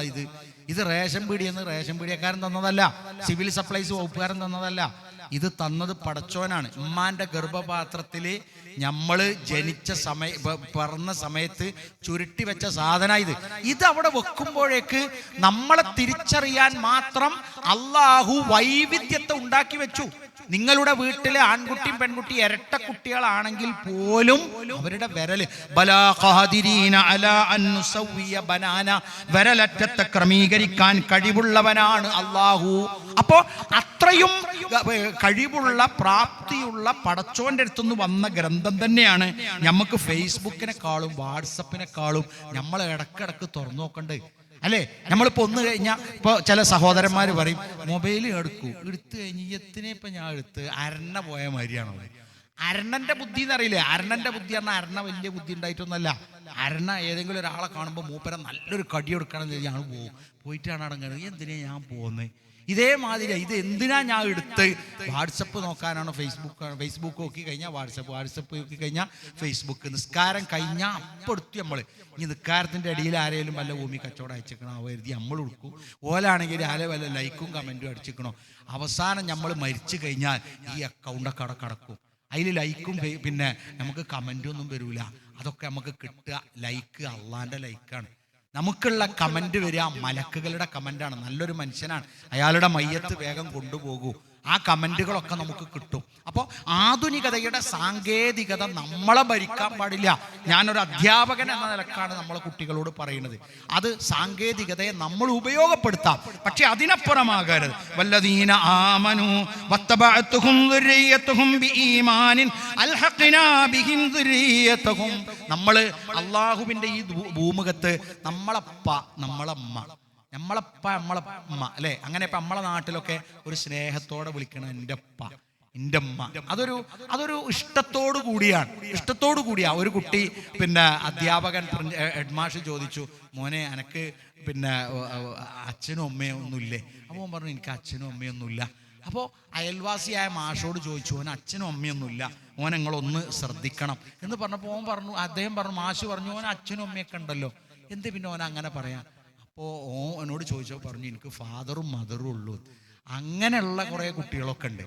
അതായത് ആ ഉച്ചാരണമൊന്നും ആ സ്നേഹമൊന്നും ചിലപ്പോൾ വീട്ടിൽ കാണിക്കാൻ അങ്ങോട്ടും ഇഞ്ചപ്പാന്ന് പറയുന്ന ഒന്ന് ഇഞ്ച ഫാദർ എന്നൊന്നും പറയുമ്പോൾ ചിലപ്പോൾ ഉണ്ടായിക്കൊള്ളുന്നില്ല. നമ്മളെ നാട്ടാചാരം അനുസരിച്ച് ഇന്റമ്മ എന്ന് പറയുമ്പോഴേ ആ കൗതുകം ചിലപ്പോൾ അതിലൂടെ കിട്ടൂല, ഡാഡിയിലൂടെ അത് കിട്ടൂല, മമ്മിയിലൂടെ കിട്ടൂല. പള്ളിക്ക് ചെന്നാൽ ഉസ്താദ് നമ്മളുടെ ഡാഡിയോട് നല്ല നിലക്ക് പെരുമാറണം, നമ്മുടെ മമ്മി അടിക്കരുത് എന്നൊക്കെ കുത്തുബ പറയോ? ഇല്ല. അവിടെ വാപ്പാനിയും ഉമ്മാനിയും നമ്മൾ തല്ലരുത് എന്നാ പറയാ. അപ്പോ ഓനെ മനസ്സിലാവൂല.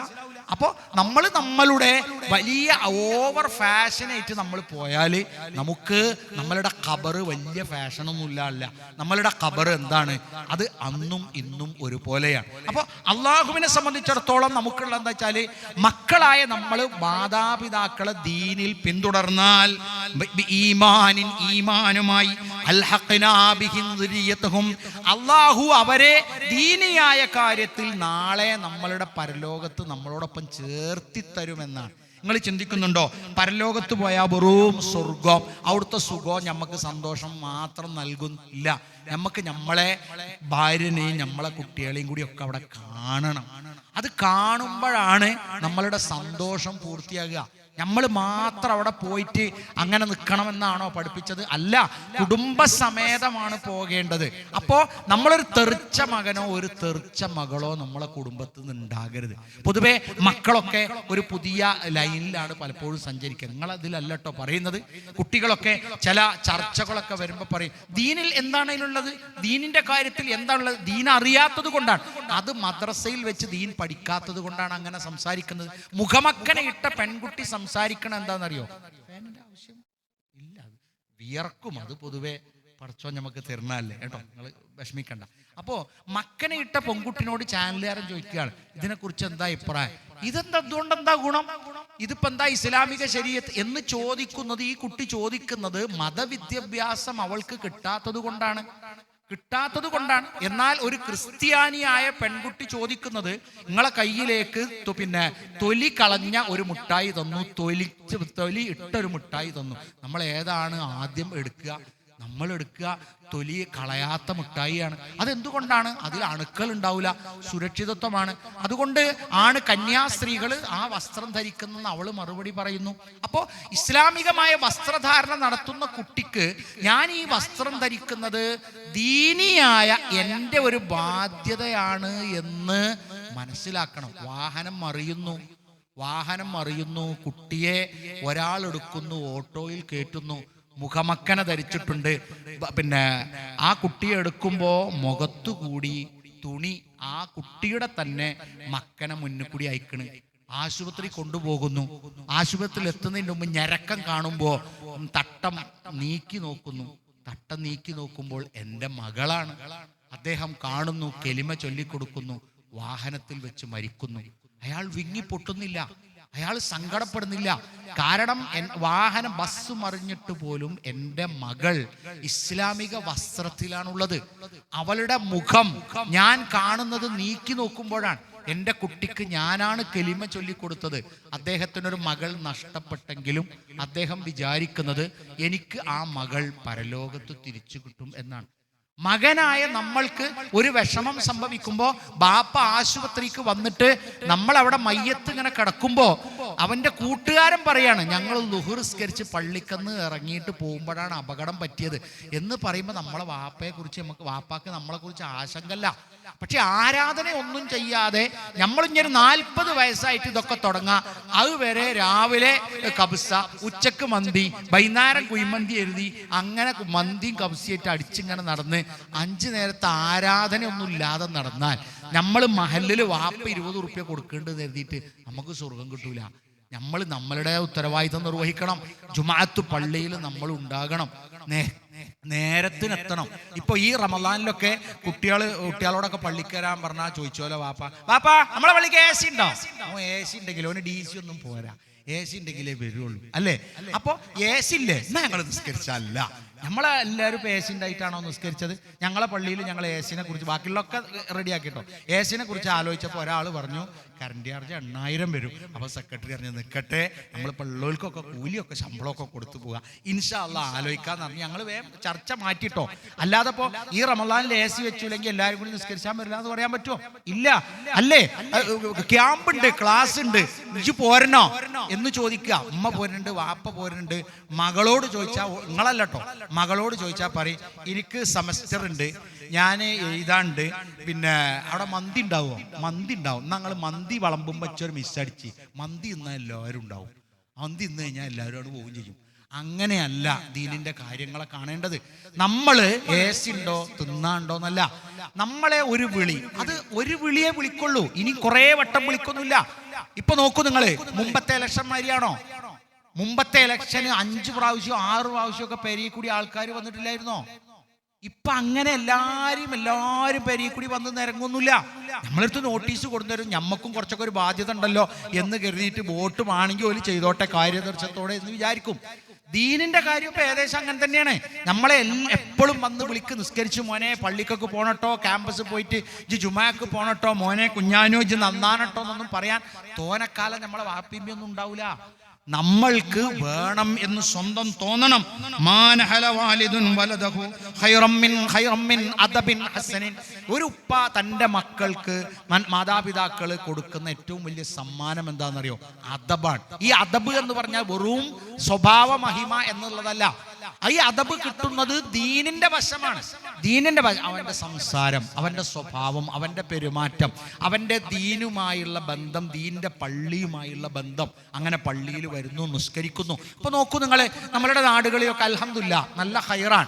ഒരു 22, 23 വയസ്സൊക്കെ ആവുമ്പോൾ, 24 വയസ്സൊക്കെ ആവുമ്പോൾ പുതിയാപ്പിളാർ നല്ല തുണിയും കുപ്പായൊക്കെ എടുത്ത് നല്ല ഉഷാറിലുള്ള പിന്നെ ഷൂസൊക്കെ ഇട്ട് ഇൻസൈഡൊക്കെ ചെയ്ത് ബ്രോക്കർ ലോക്കലേക്കാണ്.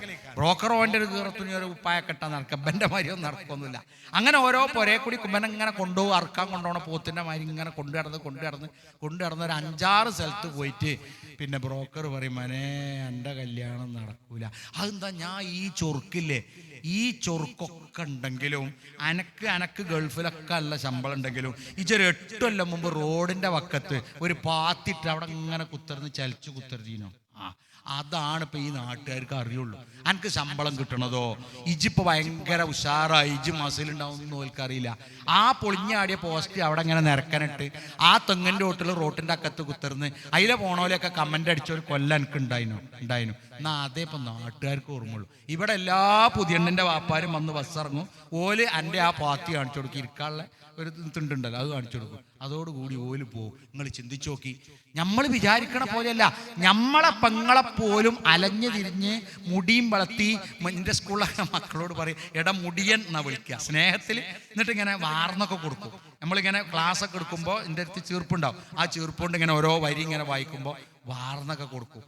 അപ്പോൾ ഒരു മാഷേ ബസലാക്കില്ലേ മനുഷ്യനെ, ഞാൻ നജ്ജ് ചൊകിന് വാർന്നക്ക്.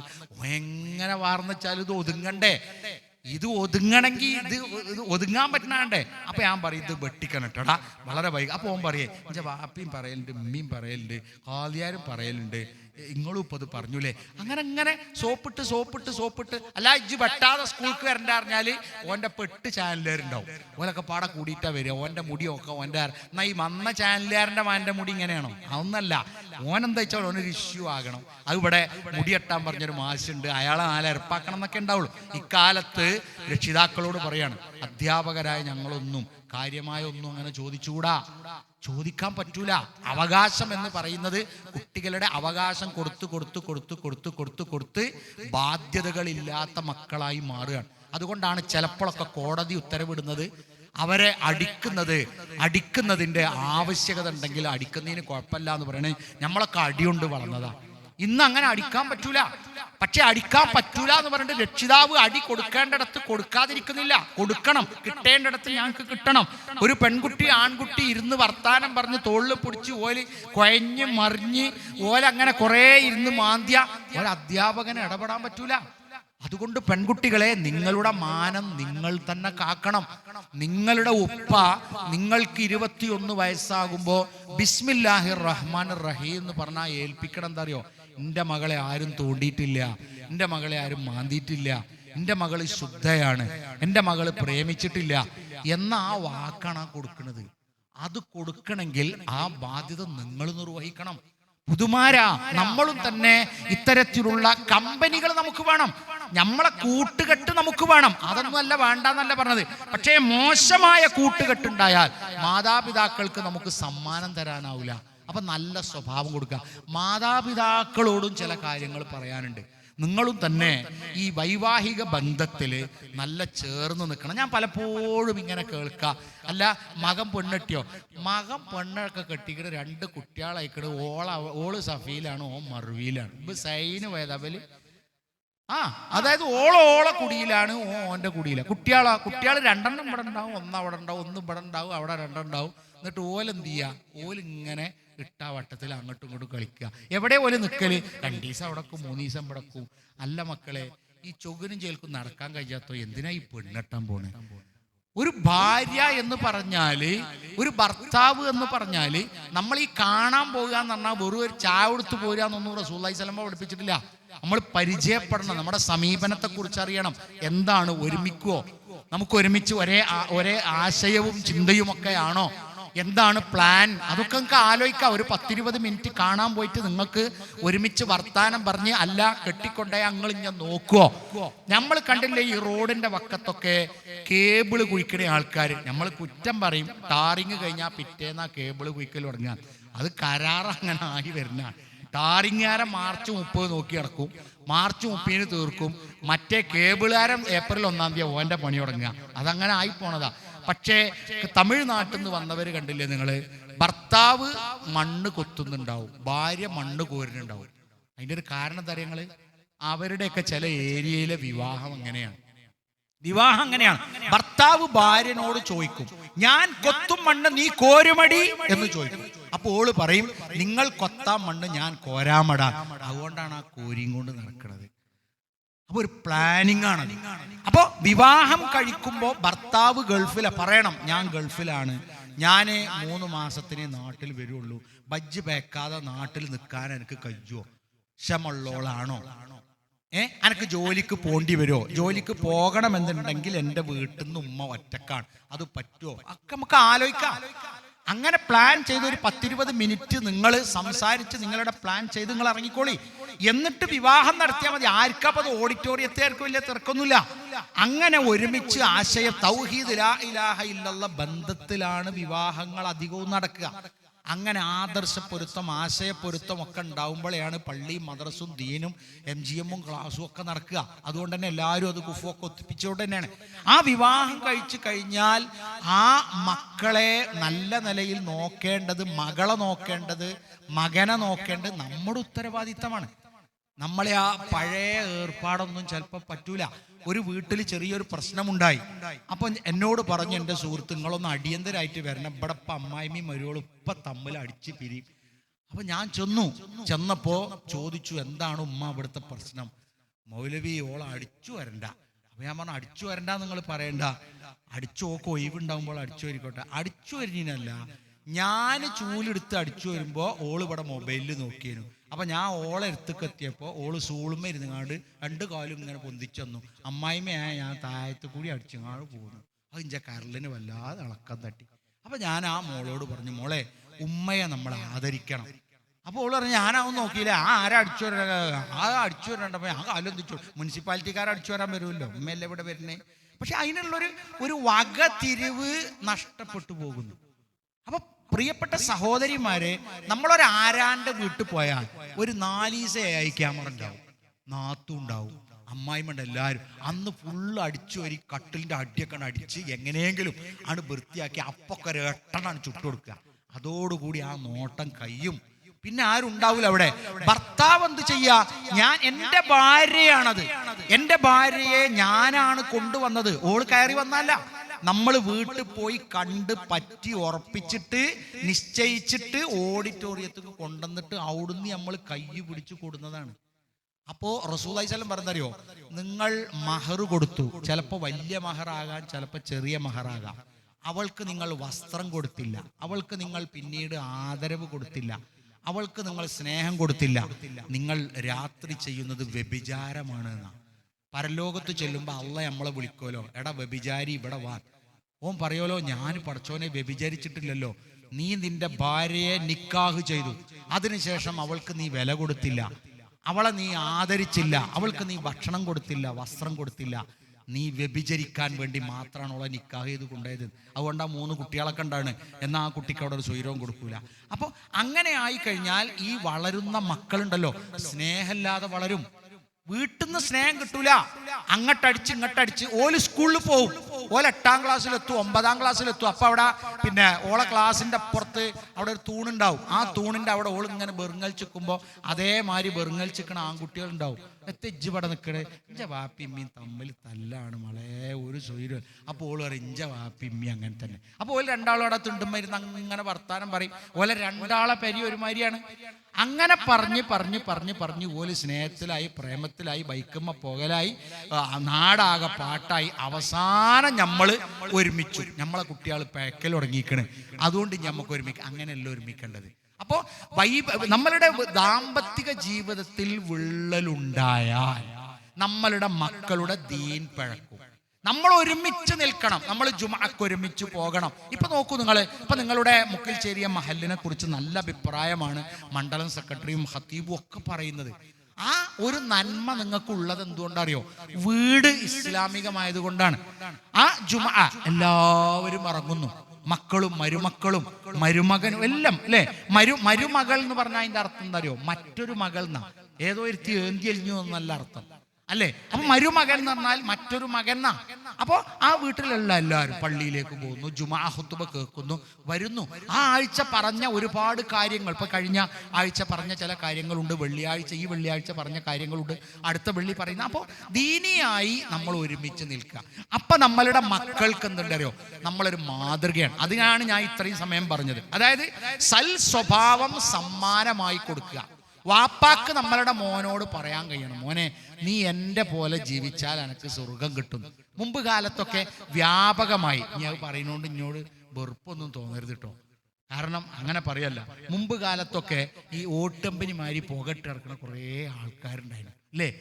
അങ്ങനെ അങ്ങാടിയിൽ നിന്നൊക്കെ അങ്ങനെ ഭയങ്കര വീടി വലി സിഗരറ്റും വലിച്ച് ഇപ്പോൾ വളരെ ചുരുക്കം ആൾക്കാർ കേട്ടോ, തുടങ്ങി നിർത്താൻ കഴിയാത്ത ചില ആൾക്കാരുണ്ടാവും എന്നല്ലാതെ വളരെ കുറഞ്ഞു.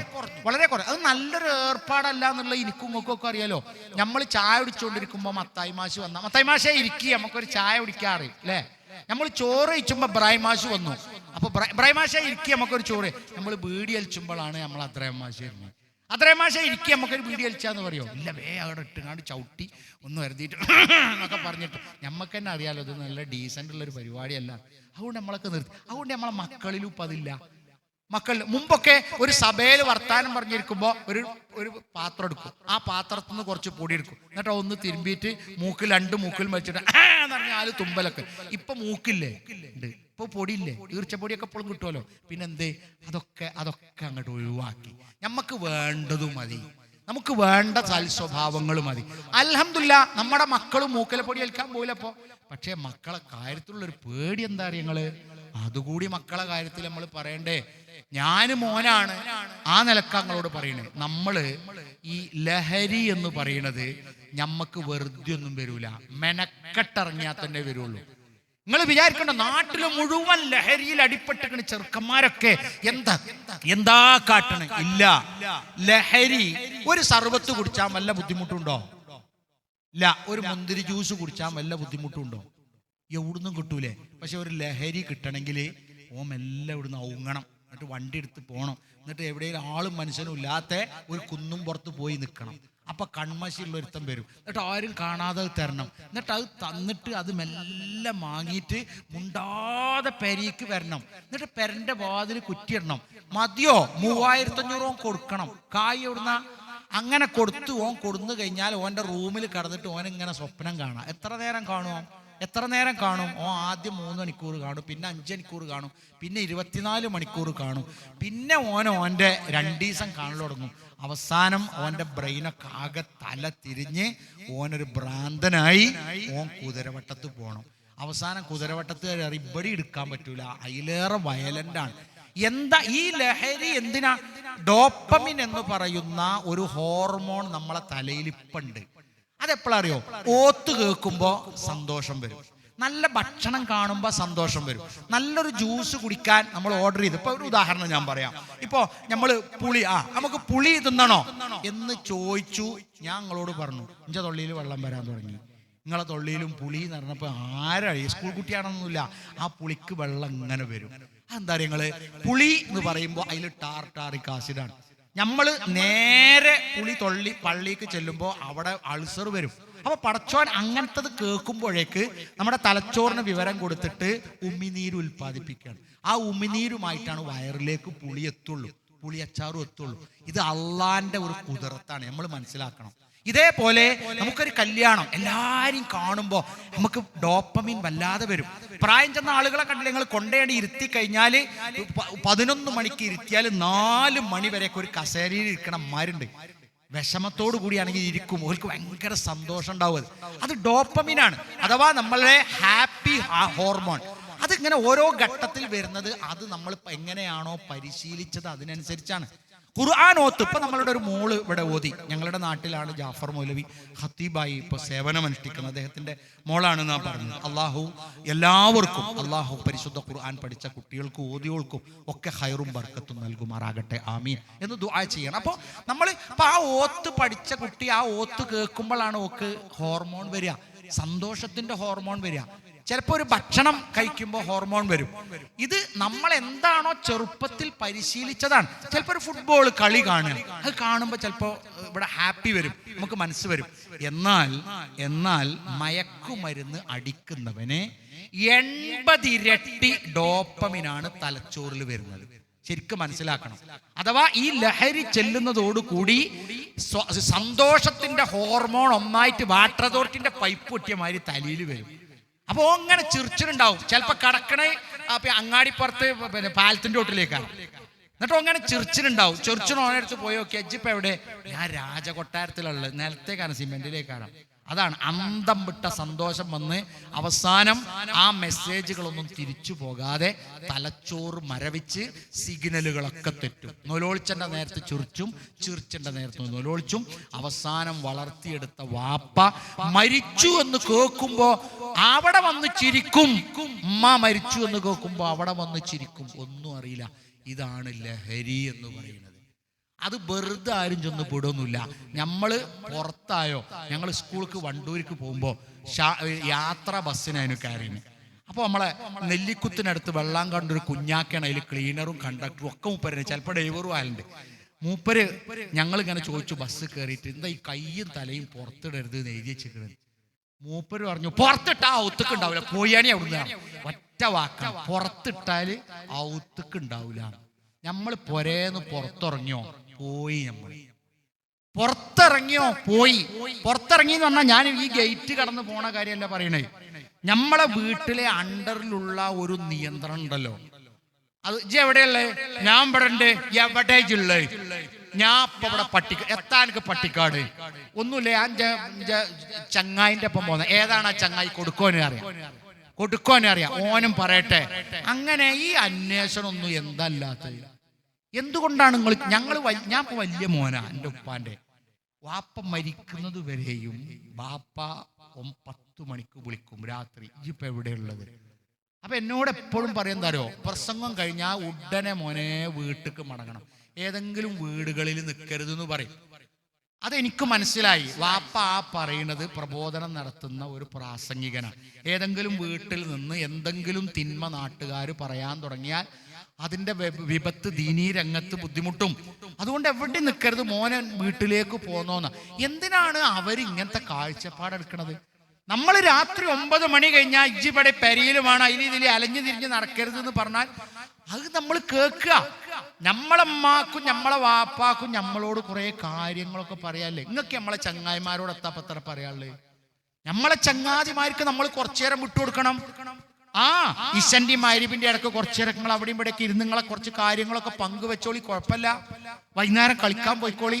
പക്ഷേ എല്ലാം കഴിഞ്ഞ് മഗ്‌രിബ് കഴിഞ്ഞ് ഇശ കഴിഞ്ഞ് നമ്മൾ വാപ്പ പോരുമ്പോ നമ്മൾ വീട്ടിക്ക് നമ്മളെത്തും.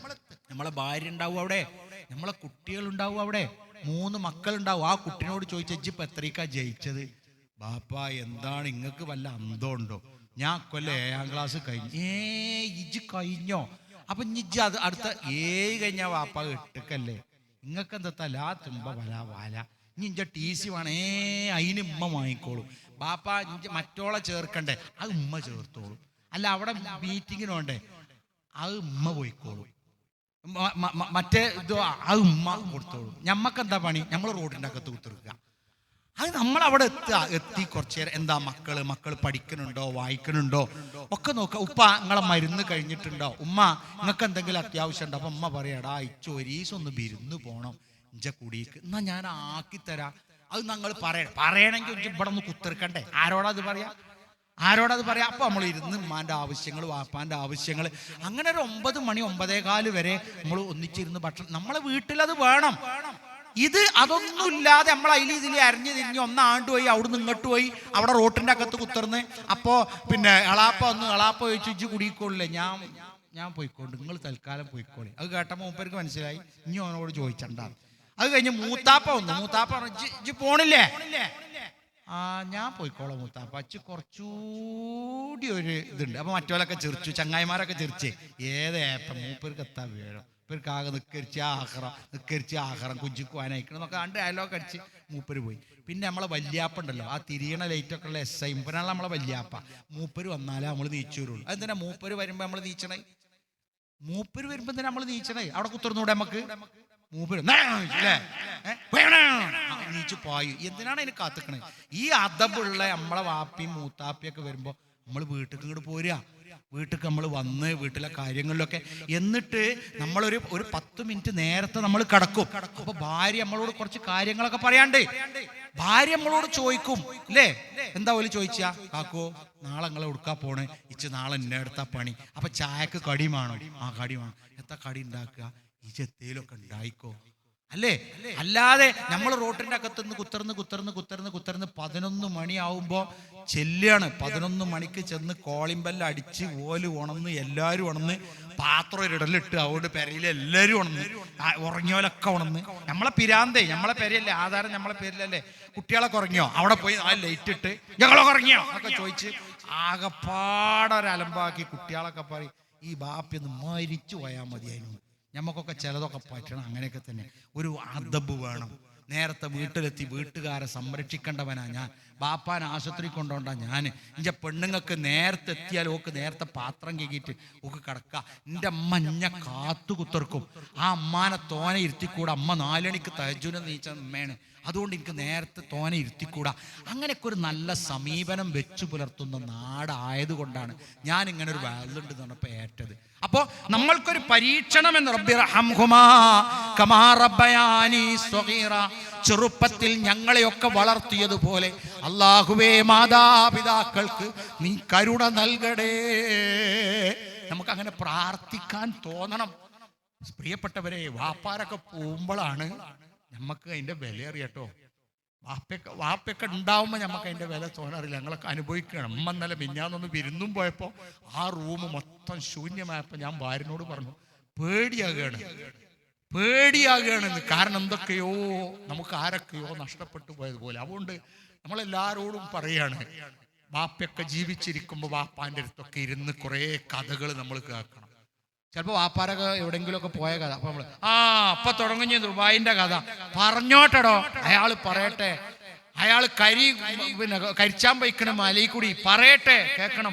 ഉമ്മാക്ക് അജ്ജിനോയ കഥ പറയാണ്ടാവും, മൂളി കൊടുക്കുക. അങ്ങനെ കേട്ട് ഇതൊക്കെയേ നമ്മൾ ഖബർക്ക് പോകുമ്പോ ബാക്കി ഉണ്ടാവുള്ളൂ.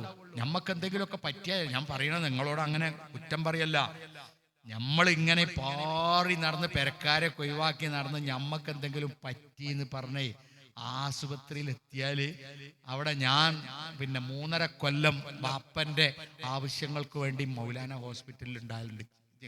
അപ്പൊ രാത്രിയൊക്കെ അപകടം പറ്റി ചെറുക്കന്മാരൊക്കെ പാടം വണ്ടി വരും. ഓലെല്ലാരും ആ ആലിൻ്റെ വീട്ടിലുണ്ടാവും. ഓലെല്ലാരും അവിടെ എന്താ വേണ്ടത്, ഞാനുണ്ട്, മറ്റോനുണ്ട്, വമ്പിച്ച ജനം ഉണ്ടാവും. എക്സ്റേ എടുക്കാൻ കൊണ്ടുപോകാൻ ആരാന്നുണ്ടാവില്ല, അതിന്റെ ഫീസ് അടക്കാൻ ആരാണ്ടാവില്ല.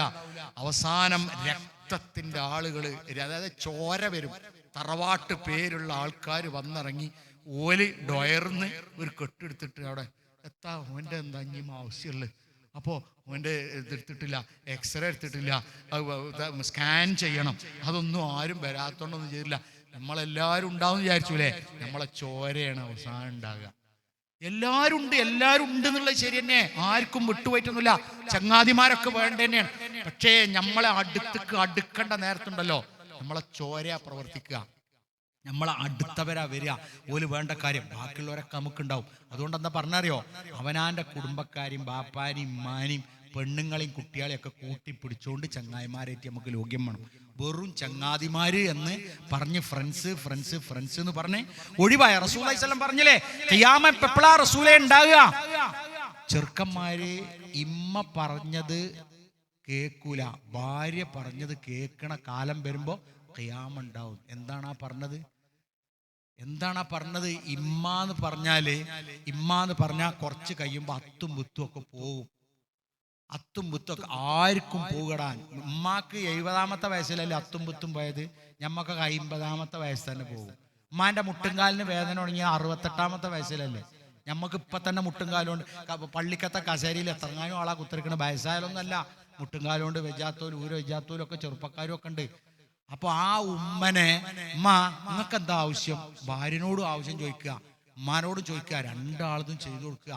അങ്ങനെ നമ്മളുടെ ഉത്തരവാദിത്തം നമ്മൾ മക്കൾ എന്ന നിലക്ക് നമ്മൾ നിർവഹിക്കുക. ഇനി നോക്കൂ നിങ്ങൾ, റബ്ബനാ ഹബ് ലനാ മിൻ അസ്വാജിനാ വദുർരിയാതിനാ ഖുർറത അയ്യുൻ വജഅൽനാ ലിൽ മുത്തഖീന ഇമാമാ. നമുക്കൊരു പ്രാർത്ഥന ഖുർആൻ പഠിപ്പിച്ചെന്ന ഹബ് ലനാ മിൻ അസ്വാജിനാ വദുർരിയാതിനാ ഖുർറത അയ്യുൻ, കൺകുളിർമ തരണേ റബ്ബേ, മക്കളെ ദീനിന്റെ കാര്യത്തിൽ ഇമാമാക്കണേ റബ്ബേ. ഒരുപാട് ആള് ഇമാമാക്കുക എന്ന് പറഞ്ഞാൽ ഇമാമ് നിൽക്കണം എന്നില്ല, ഇമാമായി നിൽക്കണം എന്നില്ല. നമ്മളെ കുട്ടി എല്ലാത്തിനും ഉണ്ടാകുക. നമ്മളൊക്കെ പാരൊരു പൂതിയല്ലേ അത്. നിങ്ങൾ ചിന്തിച്ചു നോക്കി, നമ്മളെ ഉപ്പാരൊക്കെ ഒരു പൂതി എന്താ പറയുക? ഞാൻ അങ്ങനെ പറയല്ല. ഒരു ഉപ്പ, ഞാൻ രണ്ടത്താണിക്കടുത്തുള്ളോട്ടൊരു പ്രദേശമുണ്ട്, വാരണാക്കര. അപ്പൊ ആ വാരണാക്കര ഒരു പ്രഭാഷണത്തിന് ചെന്ന്, പ്രഭാഷണം കഴിഞ്ഞ് ഒരു വീട്ടില് ഒരു വെള്ളം കുടിക്കും, ഒരു വെള്ളമോ എന്തെങ്കിലും വല്ല പഴമോ എന്തെങ്കിലുമൊക്കെ തിന്നു, രാത്രി ഭക്ഷണം അങ്ങനെ കഴിക്കല. അവിടെ എത്തി, അവിടെ ഇരുന്ന് എന്തൊക്കെ ഉപ്പ വിശേഷമൊക്കെ, സുഖാണ്, സന്തോഷാണ്. അപ്പോൾ ഞാൻ ചെല്ലുന്നത് ശനിയാഴ്ചയാണ്. അപ്പോൾ ഈ ഉപ്പ എന്നോടെന്തോ പറയണമെന്നുണ്ട്, പക്ഷെ അദ്ദേഹം കണ്ണിന്ന് ഇങ്ങനെ കണ്ണുനീര് വരിക കേട്ടോ. അപ്പൊ ഞാൻ ചോദിച്ചു, എന്തേ ഉപ്പ, ആരെങ്കിലും മരണപ്പെട്ടോ? ഇല്ല, എൻ്റെ മകനായിരുന്നു കഴിഞ്ഞ ആഴ്ച നമ്മളെ വലിയ പള്ളിയിൽ ഹുത്തുബക്ക്. അത് കേട്ടപ്പോൾ കണ്ടപ്പോൾ എനിക്ക് ഒരുപാട് സന്തോഷമായി. ആ ഉപ്പാന്റെ കാരണം മകൻ ഒരു ഡ്രൈവറുമാണ്, ദീനിയായിട്ട് പഠിച്ചിട്ടുണ്ട്, എന്നാലോ ഈ കാര്യങ്ങൾക്ക്. അപ്പോൾ നമ്മുടെ ഉപ്പമാർ നമ്മളൊക്കെ നന്നായി എന്ന് കേൾക്കുമ്പോൾ നമ്മളോട് പറയില്ല, വേറെല്ലോരോട് പറയും, ഇഞ്ച മകനെ ഓൻ നല്ല കുട്ടിയാവും, ഗൾഫിൽ പോയി വന്നപ്പോൾ നല്ല സ്വഭാവക്കാരനായിക്കണ്, ഇച്ചൊരു ബനിയനെ കൊടുന്ന് നിൽക്കണ്, ഓൻ ഇപ്പോൾ ഇഞ്ഞ എവിടേക്കും കൊണ്ടുപോകാന്ന് പറയാണ്, ഇഞ്ഞ ഓൻ്റെ വണ്ടി കയറ്റി ഊട്ടി കൊണ്ടുപോകുക എന്ന് പറയാണ്. ഞാൻ ഇപ്പം എന്താ കാട്ടേണ്ടത്? വാപ്പാൻ്റെ ചങ്ങായിമാരോട്. അപ്പോൾ ബാപ്പാൻ്റെ ചങ്ങായിമാർ പറയുന്നതാ, എൻ്റെ മകൻ നന്നായല്ലോ, ജുവേ ഊട്ടിക്ക് പോയിക്കളാം, കേട് നിന്റെ മുമ്പ്. കാരണം എന്താ പറയുക, അതൊക്കെ വലിയ ഹൈറാണ്. ഉമ്മാൻ്റെ അനുജത്തിമാരോടൊക്കെ എന്താ പറയാറിയോ, എൻ്റെ മൂന്നാമത്തെ മകൻ ഉണ്ടല്ലോ, ഞാൻ ആകെ പേടിച്ച് നിൽക്കേൻ, ഓനും ഇപ്പം നല്ലോനായി, ഓനും ഇപ്പം നല്ല സ്വഭാവമാണ്, നല്ല പെരുമാറ്റാണ്. ആ അവസ്ഥയിൽ നമ്മളങ്ങോട്ട് മരിച്ചാൽ നിങ്ങളൊന്നും ബേജാറാണ്ട, നിങ്ങൾക്ക് സ്വർഗം ഉണ്ടാവും. ബാപ്പി ഇമ്മി നമ്മളെക്കുറിച്ച് സന്തോഷം പറഞ്ഞ അത് അള്ളാന്റെ അടുത്തൊരു അംഗീകാരം തന്നെയാണ്, ഒരു അംഗീകാരമാണ്. കാരണം അതൊരു പ്രാർത്ഥനയാണ്. റബ്ബനാ ഹബ് ലനാ മിൻ അസ്വാജിനാ വദുർരിയാതിനാ ഖുർറത അയ്യുൻ, ഇണകളിൽ നിന്ന് പടച്ചോനെ ബർക്കത്ത് കിട്ടണേ. ഇണകളിൽ നിന്ന്, ഭർത്താക്കന്മാരായ നമ്മക്കും ചില ബാധ്യതകളുണ്ട്. ഞാൻ പറയണ എന്താ അറിയോ, നിങ്ങളെ കുറിച്ചാണെന്ന് വിചാരിക്കേണ്ടത്. നമുക്ക് അധ്വാനിക്കാം, നമുക്ക് പൈസ ഉണ്ടാക്കാം, ജോലി ചെയ്യാം, പൈസ ഉണ്ടാക്കാം, ഗൾഫ് പോകാം, പൈസ ഉണ്ടാക്കാം. ഇവിടെ പൈസ ഉണ്ടാക്കാൻ വേറെ ചില മാർഗങ്ങളുണ്ട്. ആ മാർഗങ്ങളിൽ പെട്ടുപോയി പൈസ ഉണ്ടാക്കാൻ ഒരുങ്ങിയിട്ട് ഭാര്യമാര് ഗതിയിടുന്ന ആൾക്കാരുണ്ട്. ഭാര്യമാര് ഗതിയിടുന്നേ. ഭർത്താവ് പറയും, ഞാൻ ഒരു കച്ചവടമാണ്, നിങ്ങൾക്ക് എന്താ കച്ചവടം, അതൊന്നും ഇപ്പം അറിയണ്ട, ഞാൻ ഓരോരോ പൊതി കട്ടിലോട്ട് കൊടുന്നേക്കൂ, അത് ഓരോരുത്തർ വരുമ്പോൾ എടുത്തു കൊടുക്കും. എന്നിട്ട് അങ്ങനത്തെ ആൾക്കാരെ പോലീസ് പിടിക്കുമ്പോൾ പെണ്ണ് രണ്ടാം പ്രതിയാണ്. എന്താ പ്രതിയാകാൻ കാരണം അറിയോ? ഓളെ പേരിലുള്ള മൊബൈൽ കൊണ്ടാണ് ഈ മയക്കുമരുന്നിന്റെ കച്ചവടം മുഴുവൻ നടത്തി കാണുക അല്ലേ. ഗൾഫിക്ക് പോവുക, ഭാര്യനെയും കൂട്ടി പോകാൻ, എനിക്ക് ദുബായി കാണിച്ചു തരാം. എന്നിട്ട് ദുബായി പോയിങ്ങാണ്ട് തിരിച്ചു വരുമ്പോൾ ഓളെ അരിയിലും അവിടെയും ഇവിടെയുള്ള ഓട്ടിയിലൊക്കെ സ്വർണം തിരികെ കൊടുക്കുക. എന്നിട്ട് അത് കയറ്റി പോരുക. ഇവിടെ വരുമ്പോൾ ഓൻ ഒന്നാം പ്രതിയും രണ്ടാം പ്രതിയും ഈ കുട്ടിയാള് തറവാട്ടുടിക്ക് പോവുക. എന്നിട്ട് ഇവര് ജയിലിൽ കിടക്കുക. എന്തിനാണ് ഇങ്ങനെ നമ്മൾ പൈസ ഉണ്ടാക്കണേ? നമുക്കുള്ള അൽഹംദുലില്ലാ നമ്മളെ വാപ്പാർക്കൊക്കെ പൈസനോട് ആക്രാന്തം ഉണ്ടായിട്ടില്ല, ആഗ്രഹം ഉണ്ടായിക്കണ്. പക്ഷേ ഹറാമായ രൂപത്തിൽ വന്നാൽ ഞമ്മക്ക് കൊണ്ട് ഉപകാരമല്ല, ഉപകാരം കിട്ടൂല. ഒന്ന് ചീത്തപ്പേര്. സ്കൂളിലൊക്കെ നമ്മളെ കുട്ടികൾ മദ്രസയിലൊക്കെ ചെന്നാൽ ആ സ്വർണം കടത്തിയില്ലേ, ഓന്റെ മകളായത്, എന്തിനാണ് ആ കുട്ടിനെ, എന്തിനാണ് നമ്മൾ അങ്ങനത്തെ അല്ലേ? അത് ഭൗതികതയും പറഞ്ഞത്. പക്ഷെ പാരത്രികമായ രൂപത്തിൽ ഞമ്മക്ക് ശിക്ഷയാണത്. അപ്പോൾ അവിഹിത മാർഗത്തിൽ പണം ഉണ്ടാക്കി വലിയൊരു മുതലാളിയാകാൻ നമ്മൾ പൂതി വെക്കണ്ട. അല്ല നമുക്ക് തരികയാണെങ്കിൽ തരട്ടെ, നമുക്ക് സമ്പത്ത് ഉണ്ടാകാം, അതാണ് നമുക്ക് ബർക്കത്ത്. അതുകൊണ്ട് നമുക്ക് കുട്ടികൾക്ക് തിന്നാൻ കൊടുക്കാം. മറ്റേ നമ്മൾ കുട്ടികൾക്ക് വത്തക്ക വാങ്ങി കൊടുത്തിട്ട് കുട്ടികൾ പറയാ, പാപ്പേ വത്തക്ക തിന്നിട്ട് പള്ളൻ്റെ ഉള്ളിൽ കൂടി അറിയാണ് എന്ന് പറയുമ്പോൾ നമ്മൾ ഓലോട് എന്താ പറയാ, ബാപ്പ നിങ്ങൾ പലിശക്ക് വാങ്ങിയതാണോ, ഇങ്ങനെ എന്തെങ്കിലും ഉണ്ടാക്കിയതാണോ എന്ന് ചോദിക്കുമ്പോൾ എന്ത് പറയും? അപ്പോൾ അനർഹമായ രൂപത്തിലുള്ള സമ്പത്ത് നമ്മൾ ഉണ്ടാക്കാതിരിക്കാൻ നമ്മുടെ വാപ്പാക്കും ഉമ്മാക്കും നല്ല ഭക്ഷണങ്ങൾ നമ്മൾ കൊടുക്കുക, നമ്മൾ ഉത്തരവാദിത്തമാണ്. മാത്രമല്ല നമ്മൾ ഇപ്പോൾ ഞാൻ വളരെ പ്രധാനപ്പെട്ട 2 കാര്യങ്ങൾ കൂടി പറഞ്ഞു. ഇന്നമാ അന ലക്കും മിസ്ലൽ വാലിദ് ലിവലദിഹി. റസൂലുള്ളാഹി സ്വല്ലല്ലാഹു അലൈഹി വസല്ലം പറയാണ്, ഞാൻ നിങ്ങളോടൊരു വാപ്പാന്റെ പോലെയാണ്, ഒരു ഉമ്മാന്റെ പോലെയാണ്, ഒരു വാപ്പാന്റെ ഇമ്മാന്റെയും സ്നേഹം. അപ്പോൾ വാപ്പാന്റെ ഇമ്മാന്റെയും സ്നേഹം മക്കൾക്ക് കിട്ടുക എന്നതൊരു ബാധ്യതയായ പോലെ തിരിച്ച് അങ്ങോട്ടും നമ്മൾ കൊടുക്കുക എന്നുള്ളത് നമ്മളുടെ മക്കളോടുള്ളൊരു ബാധ്യതയാണ്. അത് മക്കളിപ്പോൾ 3, 4 ഒക്കെ ഉണ്ടാവും നമ്മളെ വീട്ടിലൊക്കെ. അവരൊക്കെ നമ്മൾ നല്ലോണം ആദരിക്കുക. ചിലപ്പോൾ 3 മക്കളെ കല്യാണം കഴിഞ്ഞിട്ടുണ്ടാവില്ല.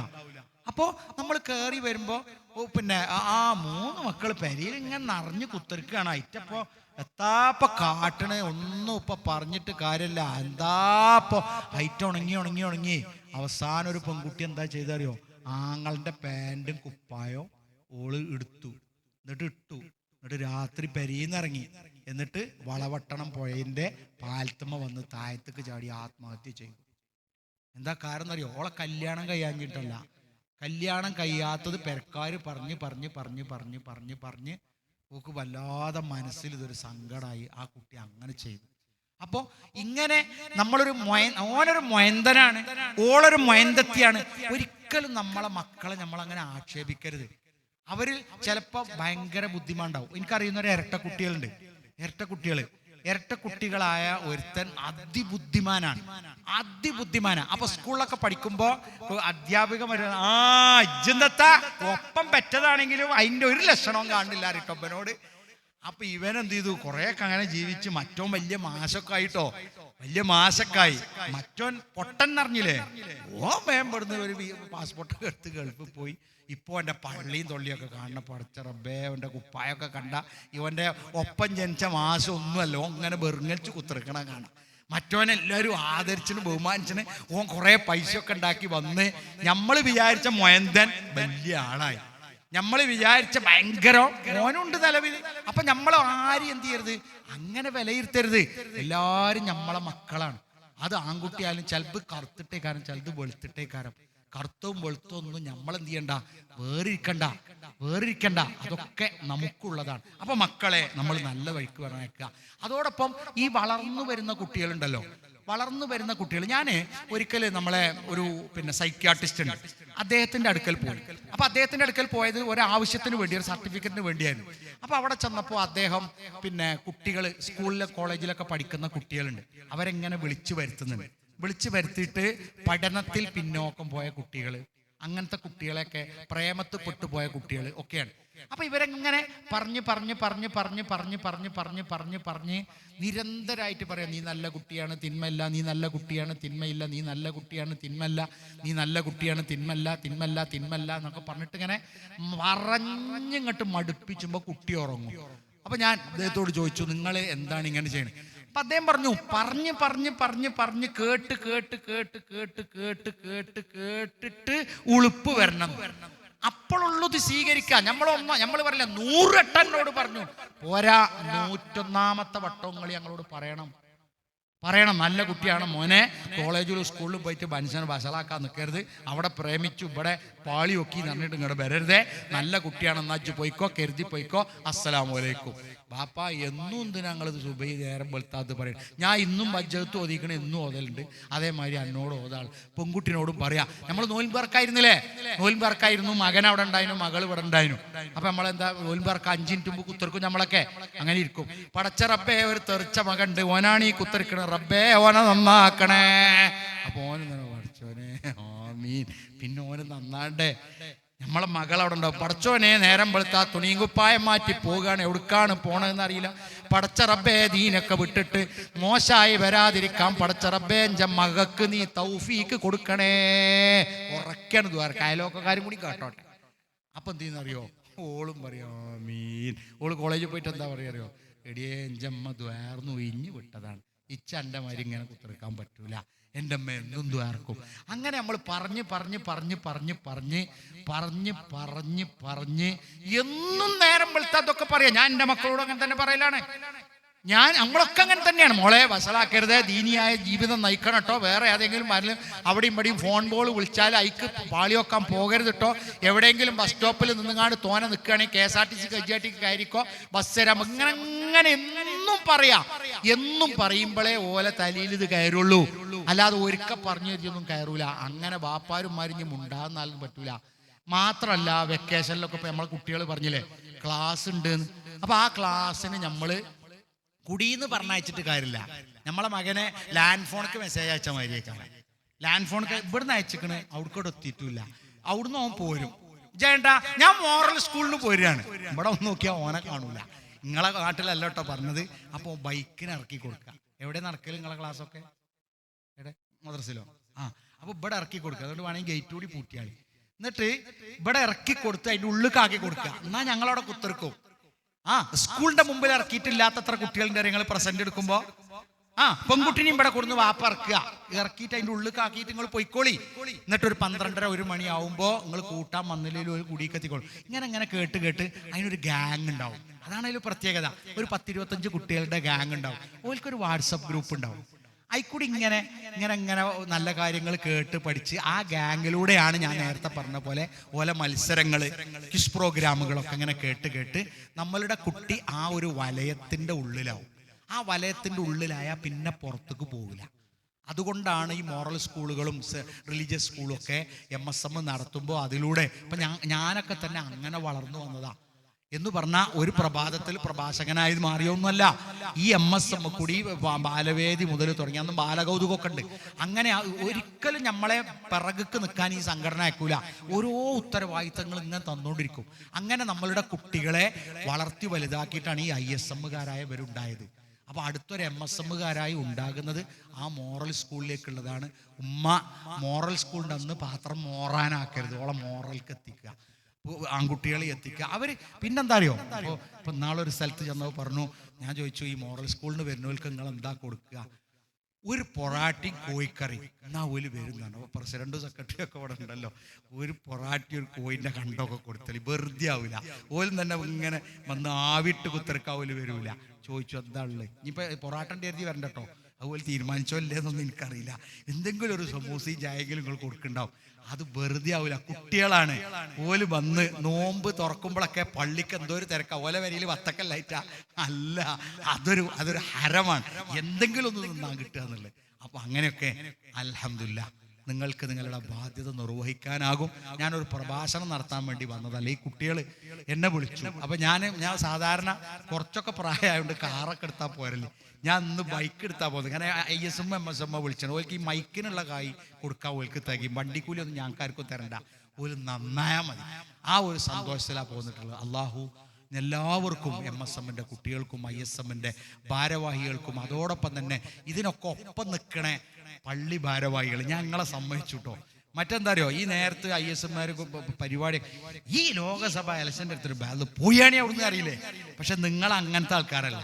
നിങ്ങളത് നിങ്ങളൊപ്പം ഉണ്ട് എന്ന് പറഞ്ഞ് നിങ്ങൾ നെഞ്ചത്ത് അടിച്ചതുകൊണ്ടാണ് ഇതിവിടെ പരിപാടി നടന്നത്. അതിനുവേണ്ടി എല്ലാ പിന്തുണയും കൊടുത്ത മഹല്ല് കമ്മിറ്റി, അതോടൊപ്പം തന്നെ ഇതിന് വളരെ ഒരുപാട് തിരക്കുകളും ചൂടും ഒക്കെ ഉണ്ട് അല്ലേ. ഇതിലേറെ ചൂടാണ് എറണാകുളത്ത്, കത്തിപ്പൊളയാണ്. ഞങ്ങളൊക്കെ ഒന്ന് പകൽ സമയം അവിടെയായിരുന്നു. അൽഹംദുലില്ലാ നിങ്ങൾക്ക് കാറ്റൊക്കെ ഉണ്ട്. എന്നാലും നിങ്ങൾ ഉമ്മാരൊക്കെ വന്നല്ലോ, പാപ്പാരും ഒക്കെ എല്ലാവരും എത്തി. അൽഹംദുലില്ലാ നിങ്ങൾക്ക് എല്ലാവർക്കും അള്ളാഹു ഖൈറും ബർക്കത്തും നൽകുമാറാകട്ടെ. അള്ളാഹുവേ ദീനിയായി ജീവിക്കുവാനും ദീനിയായി മരിക്കുവാനും അള്ളാഹുവേ നീ ഞങ്ങൾക്ക് തൗഫീഖ് നൽകണേ റബ്ബേ.